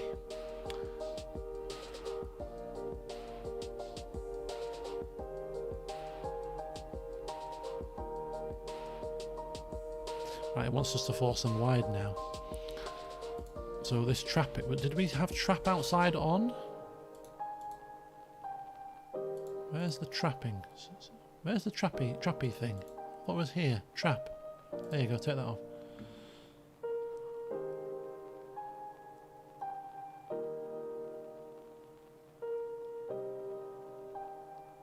Oh no, top outside on. Did it say on? Stop crosses on. Oh, there's stop crosses. Counter needs to be off. We've done that. Whole shape needs to be on. We've done that. Hit early crosses needs to be off. That's for players individually. Right. Oh, there's some. Oh, he's really going to town here. Duckworth. It's really going to town here. Cross from deep. Off. Sit narrower. On. It's going back to narrow again. Check the back post and second balls. Amos. Stay wider is now off. Close down less. On. He's already on that. Holds position rather than chasing. Midfield control. Batty. Dyson. Batty defend. Hold position. Take fewer risks. That's already on. Dyson. I mean, these players might end up coming off in a second. Hold position is now on. Take fewer risks is now on. He becomes the reference point. Screening the box. Dribble less. On. That was the wrong player. That was the wrong player. Dribble less on. Move into channels off. That's fine. It's Robbins. It's Batty. I've just screwed. Have I screwed Batty's stats up? That's fine. He's closing down. He wants them to mark tighter. That's fine. Chadwick. Take fewer risks. Hold up ball. On. Akinyemi for Will Davies at 80 minutes. I think we're going to... Oh, what did you say about changing? Crooks can't go anywhere. He's too good. Batty is the man with the plan. He can't go anywhere either. Dyson, he's a good screener. Yeah, not much else we can do. We might just have to ride this out. 80 minutes. Akinyemi's coming off for Will Davies. That's probably going to be the final tweak of the game. We won't put any stats in there, but there we go. 80 minutes. Here we go. A bit of time wasting.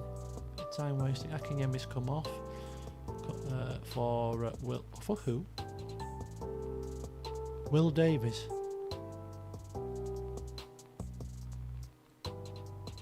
Oh, I've made a cock up with the sub bench. There's nobody striker on here. Oh, because Chadwick was the striker and he's been brought on as a flipping advance. Oh, it smucked the thing up. Bugger. I'm going to actually... oh, I'll have to leave him on then.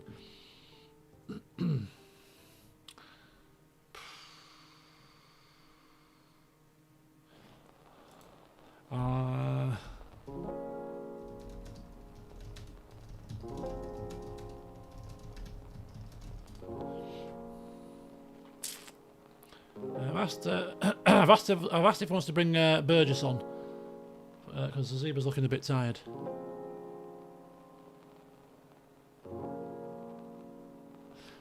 Yeah, he's happy for that. It makes sense. He's knackered. I mean, we should really be utilising these. I don't want to take Dyson off. I don't want to take these three off because they're part of the spine. He can't come off as no striker, so this might be the last sub unless there's an injury. Right, Burgess. Stay wider is on. Close down more is on. No getting further forward. No dribbling more. No taking any risks. Hold width. Maybe take off run from position then as well. Protect Duckworth. Help defend the far post and keep possession ticking. That's his job. Last 10 minutes.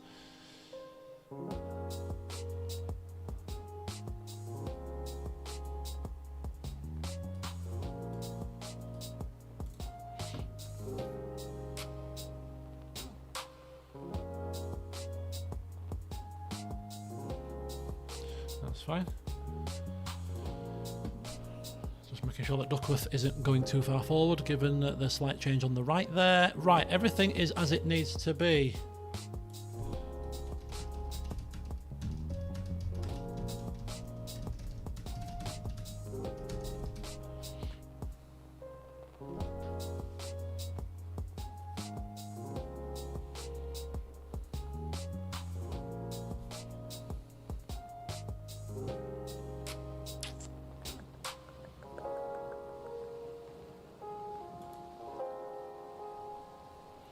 10 point wants to change. Slightly lower. Which would be that one. Time wasting, sometimes. Shoot on sight, off. Early crosses, off. On. Trigger press, slightly left, often. Slightly less off, that's a massive change.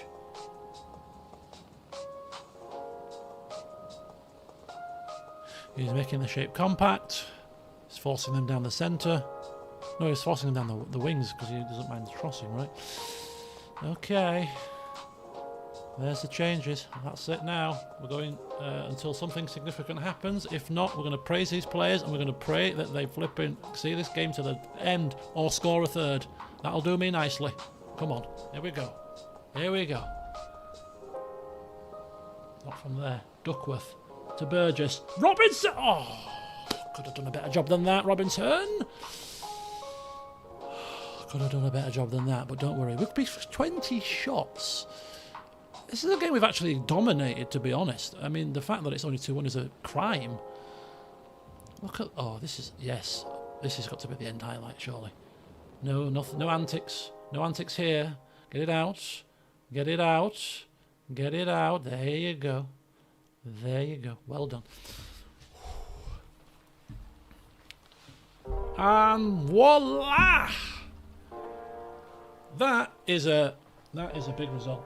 That is a very, very big result. And the reason being is, as we all saw, they were a playoff contender. We're finishing 7th on the media prediction. They're finishing 5th.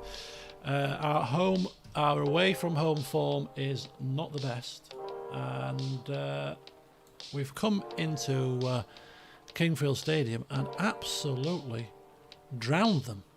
Absolutely drowned them.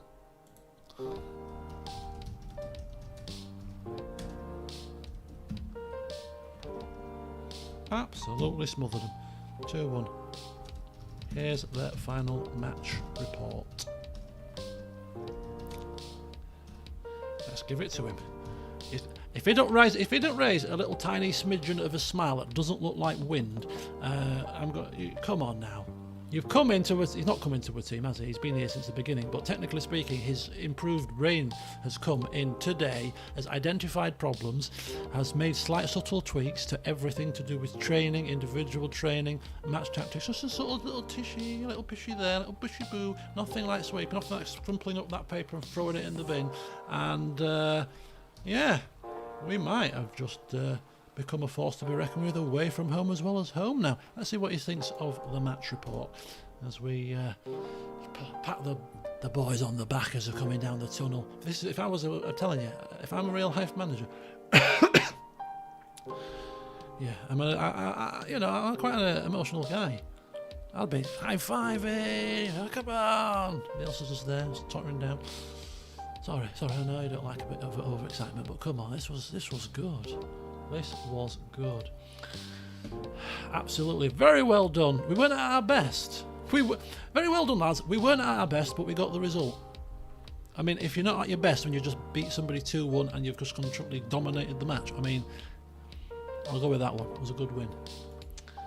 You weren't at your best. I expected 30 shots. I mean, come on now. What's wrong with you people? But that is a big game result. You are right, Cham. Huge win. Fellow promotion, right? Potentially promotion candidates, definitely playoff candidates, and we cement ourselves as a team that is to be reckoned with, because away from home, those stats made for good viewing. So, Bielsa studies the final report in silence. Not the scoreline first, the numbers. 2 away wins in a row. He's misread that situation. Our last away game was Chesterfield and we lost. Controlling both, different emotions in each, he finally speaks. He is 71 now, I believe. 71 now? You know, a bit of old age creeping in. He agrees with the underlying picture. This was not a scrappy away win. It was a dominant performance with one recurring flaw. He's always pessimistic, isn't he? Flaw? What flaw? I say. It was a fantastic performance to my uninitiated eyes as a lowly assistant. 73% possession, 2.66 XG, 22 shots, 10 corners, 90% pass completion. York imposed itself, recycled the ball calmly, played through pressure, forced Woking to defend deep for long stretches. But again, Bielsa circles it on the whiteboard. A goal conceded from a set piece. That is true. What was one of Leeds' weaknesses in the Championship under Bielsa? It's quite uncanny how this save is mirroring a lot of the tendencies. It is actually quite uncanny because we were crap at defending set pieces. So much so that it had been especially set piece coaching because we were horrendous. And it's happening here under Bielsa AI. It's uncanny the similarities of this compared to the real life Leeds seasons in the Championship. It really is. He circles it, not angrily, methodically. It's not a coincidence anymore. It's information. Yeah, after 12 games. Individual notes. Duckworth, outstanding. Timing, bravery, anticipation, the type of fullback Bielsa trusts in decisive moments. So Duckworth is definitely one of his favourite members of staff. I've got that not just from this stream, but from the preparation work when I was feeding all the numbers into him. He was waxing lyrical about Duckworth. Batty was another, and the centre-back guy who is actually, when I was playing, if I was playing it myself, would be my third choice centre-back. He's Bielsa AI's number 1 centre-back, and that's Cornish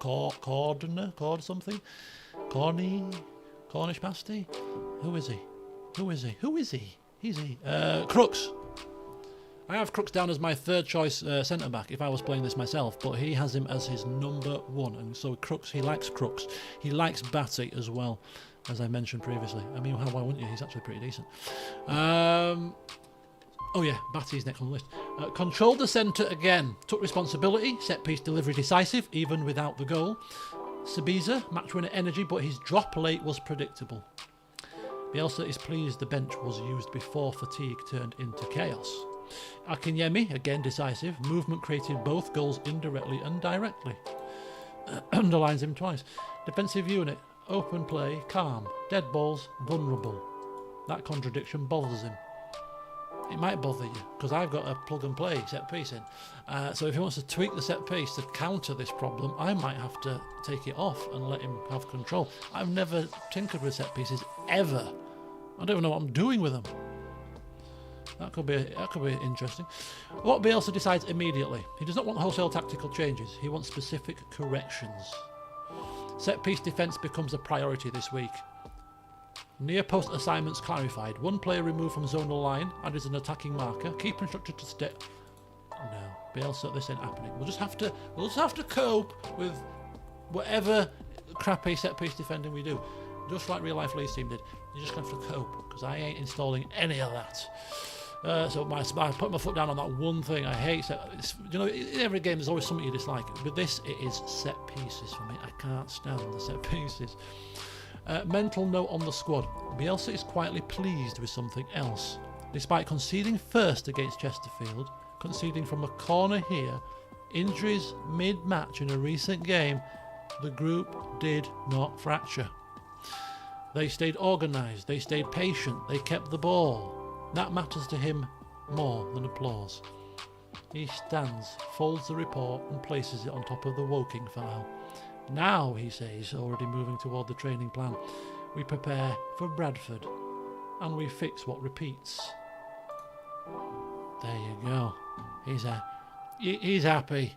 He's not saying it out loud, but he's happy. That's closing line.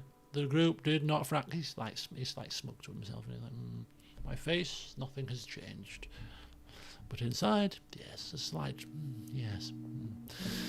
That'll do for me, cocker. Right, there you go, folks. I'm just looking at the time. There's definitely no time for the Bradford match. But Duckworth shines as York win. 1 goal, 8.4 rating, and Bielsa is happy. And if he's happy with you, you're doing a damn good job. We're going to praise his performance. Superb in front of goal. Yeah, go on, we'll give you that one. You don't score that often, do you? Right, there we go, folks. One quick last look at the table. Why not? It makes for pleasant reading. 12 games gone. We've won 8, we've drawn 2, we've lost 2. We're 3 points behind AFC Filed, who are actually predicted to finish 13th. This could be just a really, really good start to the season, and they may well fade in time. This tends to happen with teams sometimes, but the biggest thing that makes me think that they might not, and that they actually are a pretty organised team, was something that Bielsa AI picked up on, and that was the fact that they've got one of the best defences in the league.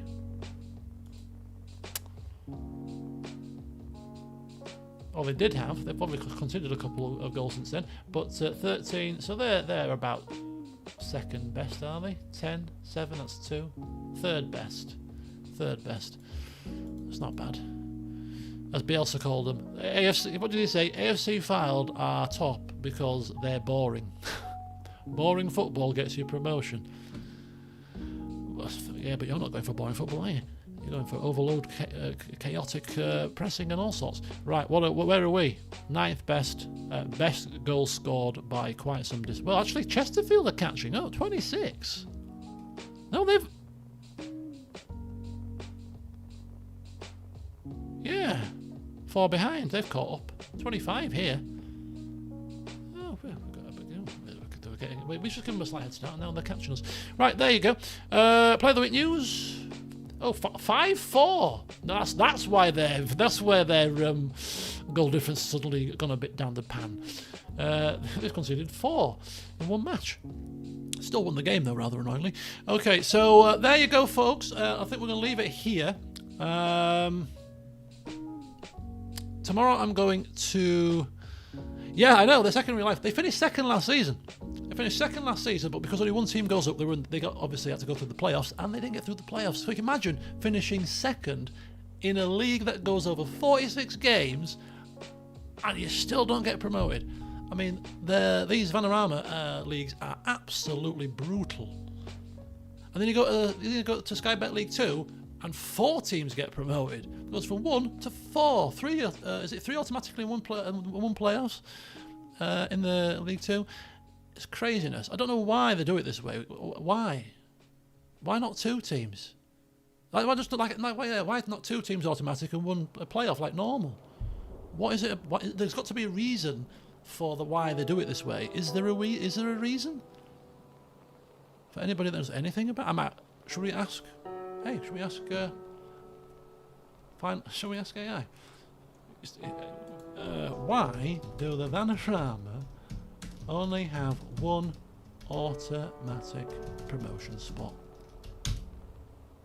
There's got to be a reason for it, and this doesn't read. I've spelled it incorrectly. Because the Vanarama National League sits outside the English Football League, and that changes everything. Here's the logic and the politics. I knew there'd be politics behind it. The short version without the rage. Only 1 club goes up automatic because the EFL tightly controls how many teams can enter from non-league football. The rest have to fight it out via the playoffs. The deeper reason, this is where it gets spicy. The National League step 1 of non-league. National League is step 1 of non-league. League 2 is step 4, but fully professional under the EFL. For decades, the EFL only allowed 1 club up, 1 down. Why? Protect EFL clubs financially, limit risk from semi-pro or unstable teams, keep the closed shop feeling of league football. Promotion from non-league was originally 0. 1 automatic spot was already a concession. Wow. Playoffs act as a safety filter to ensure that they've got squad depth, can handle pressure, and are financially and structurally ready. If you can't survive a mini tournament, can you survive League 2? History still matters. Non-league football used to be mostly semi-pro, smaller crowds, weaker infrastructure. That isn't true anymore. Clubs like Wrexham, Notts County, Chesterfield, York are clearly EFL ready. But rules slowly change. Well, Wrexham have already gone up, haven't they? How old is this information?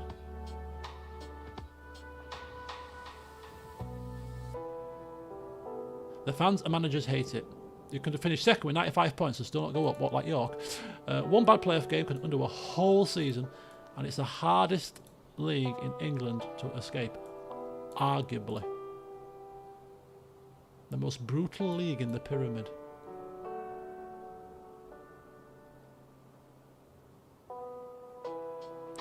And currently, the EFL clubs get to vote on this change if it ever gets proposed again. And it's like team principals voting in F1 on rule changes. If you know that rule change is going to hurt you as a club or you as a team, you're not going to vote for it, are you? If you're one of the lot of lower league times, I think, oh, we could be skirting with relegation here. Oh, we don't want any more teams coming. You're not going to vote for it, are you? Demotion spots 4. It's 4. Where's the table? Yeah, look, 4. 4 down, 1 up. I mean, talk about flip-flopped. Horrendous. But yeah, that's what we're facing. We could, technically speaking, get 95 points, finish second, have a fantastic season with a team that should only have finished round about 7th. You know, best Bielsa ball comes, storms in, and just like Leeds in their first season of the Championship, where we should have really gone up on the nature of the football, but, you know, really bad results here and there, and then to obviously go in the playoffs. That Wigan match in that first season was I was in Malham at the time, and it was the complete season ender, and I'm sure they were down to 10 men, and they beat us with 10 men. But yeah, we could have that same situation, and just like Leeds lost to Derby, we were the better team most of all season pretty much, and beat them twice in the league, and our season was done. So this could be what happens to York. You know how I've been saying that this playthrough is mirroring Leeds' season in terms of how things are panning out with things, with the set piece weakness and other bits. Let's not have that be one of them, shall we? If we're gonna be round about second, let's just go first and have done with it, please. Let's not have playoffs, although it would be good for drama. Anyway, there you go. I'm coming. I was just about to say yes. Tomorrow I am going to do some tabletop gaming, so there'll be no streams tomorrow. I might get a recorded session or something. It depends what time I get home from work. I've got a busy day tomorrow. I've got 12 new trainees joining. Yeah, busy day. Only one in Leeds, but we're a national team, so the other 12 are still part of the training team. So I've got to make sure that they'll arrive safely and they're all logged in, and I have to make sure that they've all got their IT equipment, and you don't log it on within the first 30 minutes, because if you do, then it's going to take you 3 or 4 hours to log in, because you'll break something. You've got to wait half an hour. Don't do anything for half an hour. Just log in, do a little bit, but don't go into this. Don't click on that. You've got to make sure they don't do that, otherwise that's a catastrophe. Then I've got to make sure that they're all checked in as arrived and ID checked by 11 o'clock, strict timeline. Otherwise, the system will shut them, lock them out. I've got to do this by 11, so I've got to do this by 11. Make sure you've all got your bits. Don't click on that for half an hour. Then, because there's one guy coming up to Leeds, or starting in the Leeds office, because I'm based in Leeds, I've got to do the building induction. Our estates team used to do it, so I sent them an email. Can you do it? I've got so-and-so turning up on Monday next week. Is it alright if somebody just shows him around, does the building induction? No, we don't do that anymore. Managers do it. Do they? I've not done one, because I've never had any staff join the Leeds team for a while. So I've got a whole script. So I have to walk, and now turn right, and in front of you should be a fire extinguisher, and you need to tell him the health and safety about fire extinguishers, and see, you've got to show where the toilets are, where this is, where that is. Having a laugh. There's where you pee, there's the meeting rooms, there's where you can get your dinner. Rest of it, if you hear the fire alarm, run. Starburst, don't come back for 45 minutes. Do you need anything else? I've got people to log in and sign on and flipping, make sure they don't press buttons. I ain't got time to do a grand tour of the building, like something out of one of those TV programmes, Escape to the Country. And here's the roof terrace. Because we have got a roof terrace, by the way. Anyway, sorry, I'm going off on a tangent. But because this game, I feel because this game is very much looking at AI screen and looking at this, I haven't actually had much time to actually just do my usual, which is have a ramble and a rant and a bit of flim-flam. But anyway, you'll get that on Tuesday before football, because I'll be streaming Claire Obscure Expedition 33. We're in Act 3 now. I've purposely left it a little bit because the bombshell that hit us in the end of Act 2, I've had to kind of digest it a touch. So now that it's digested, and I'm hopefully going to go and get everybody upgraded so that we can do more than 999 damage and just tweak a couple of little builds and make sure we've got all our Lumina points spent and all that kind of jazz, which I'll have to do before Tuesday now. we're going to dive into Act 3, which I'm really looking forward to. Seeing where that story goes, but it was a great end to Act 2. Right, there you go, folks. It's an interesting save, this. Obviously, this is not a regular thing, and if you're expecting me to suddenly start busting out AI in other games, forget it. This is a one-off series, just AI and Football Manager. Not going to grace any of my other stuff, my normal stuff. It is a bit of a side thing, but I am enjoying it. So we'll get through this season, and then that will be the experiment pretty much done. I did say 2 seasons potentially. It depends where we finish, but yeah, it's not going to grace everything. But yeah, I'm still trying around with what's going to be best and how this is going to work, because obviously there's a lot of reading, an AI screen, and typing, which is easy to edit that out, isn't it? Of actual recorded videos, but for a live stream, has it worked? I'm not sure. It's a lot of reading. But anyway, go forth, enjoy the rest of your evenings, what's left of it. Have a fantastic week, whatever you're doing. Wednesday, I've got no plans, so it should be a good old stream on Wednesday as well as Tuesday, and then why not have one before football on Thursday? Because why not? So hopefully I might get 3 streams this week if all goes according to plan, and I literally have not got a single plan in my calendar, and don't intend to have a plan in it, because I want a week of quietness at home, because it's going to be a busy week at work. In addition to, I'm keeping you, aren't I? I'm going to half past. Dealing with all the new trainees, I'm also dealing with this person at work that I had to have a 2-hour meeting with 2 weeks ago, because she's going on a performance plan. When am I doing that plan? When am I telling her about this plan? When am I having a meeting about the plan? Having to design the plan and write it up and tidy up the meeting notes. 2 hours worth of meeting notes. Yeah, this week. So there's a lot going on for me this week. Quite a lot of stuff at work. So outside of work, I've just decided that I am not going anywhere. I'm not seeing anybody. I'm not doing anything other than sitting in this chair, playing football a couple of times, but sitting in this chair and just enjoying some of this. So right, it's now past. So have a good rest of your week. Stay tuned for what's coming at your next session of this. I would probably suggest Friday. I'm thinking Friday might be a good day for me to upload this, because I don't usually upload anything on a Friday, or I don't stream on a Friday. So uploading this, on editing the video and playing this in little bits and bats during the week when I've got time, and then just editing that on a Thursday night, ready for Friday, works for me pretty well. So this could be a regular Friday occurrence, which is good, because it gives some people a little bit of schedule, a bit of reliability, when it's coming. So I'm going to see how that works, a bit of a Friday feeling for this series. And one last thing I wanted to just quickly mention before I leave you. Don't forget to put it on your calendars. I'm going to put it on the Discord server, but please don't forget, I'm looking forward to this as well. Saturday, Valentine's Day, Super Seducer. Remember, if you've ever wondered how Don Lothario here has remained single for his entire life,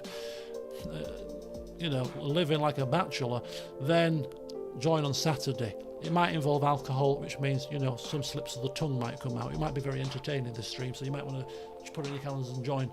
So, yeah, that's coming on Saturday. I have booked that out in my calendar. It is definitely coming. I've cancelled all my usual Saturday plans for this, so hopefully we'll have some fun with that on Valentine's Day. Might even make the room pink. Anyway, there, I've properly finished now. Have a good one, and until next time, see you soon.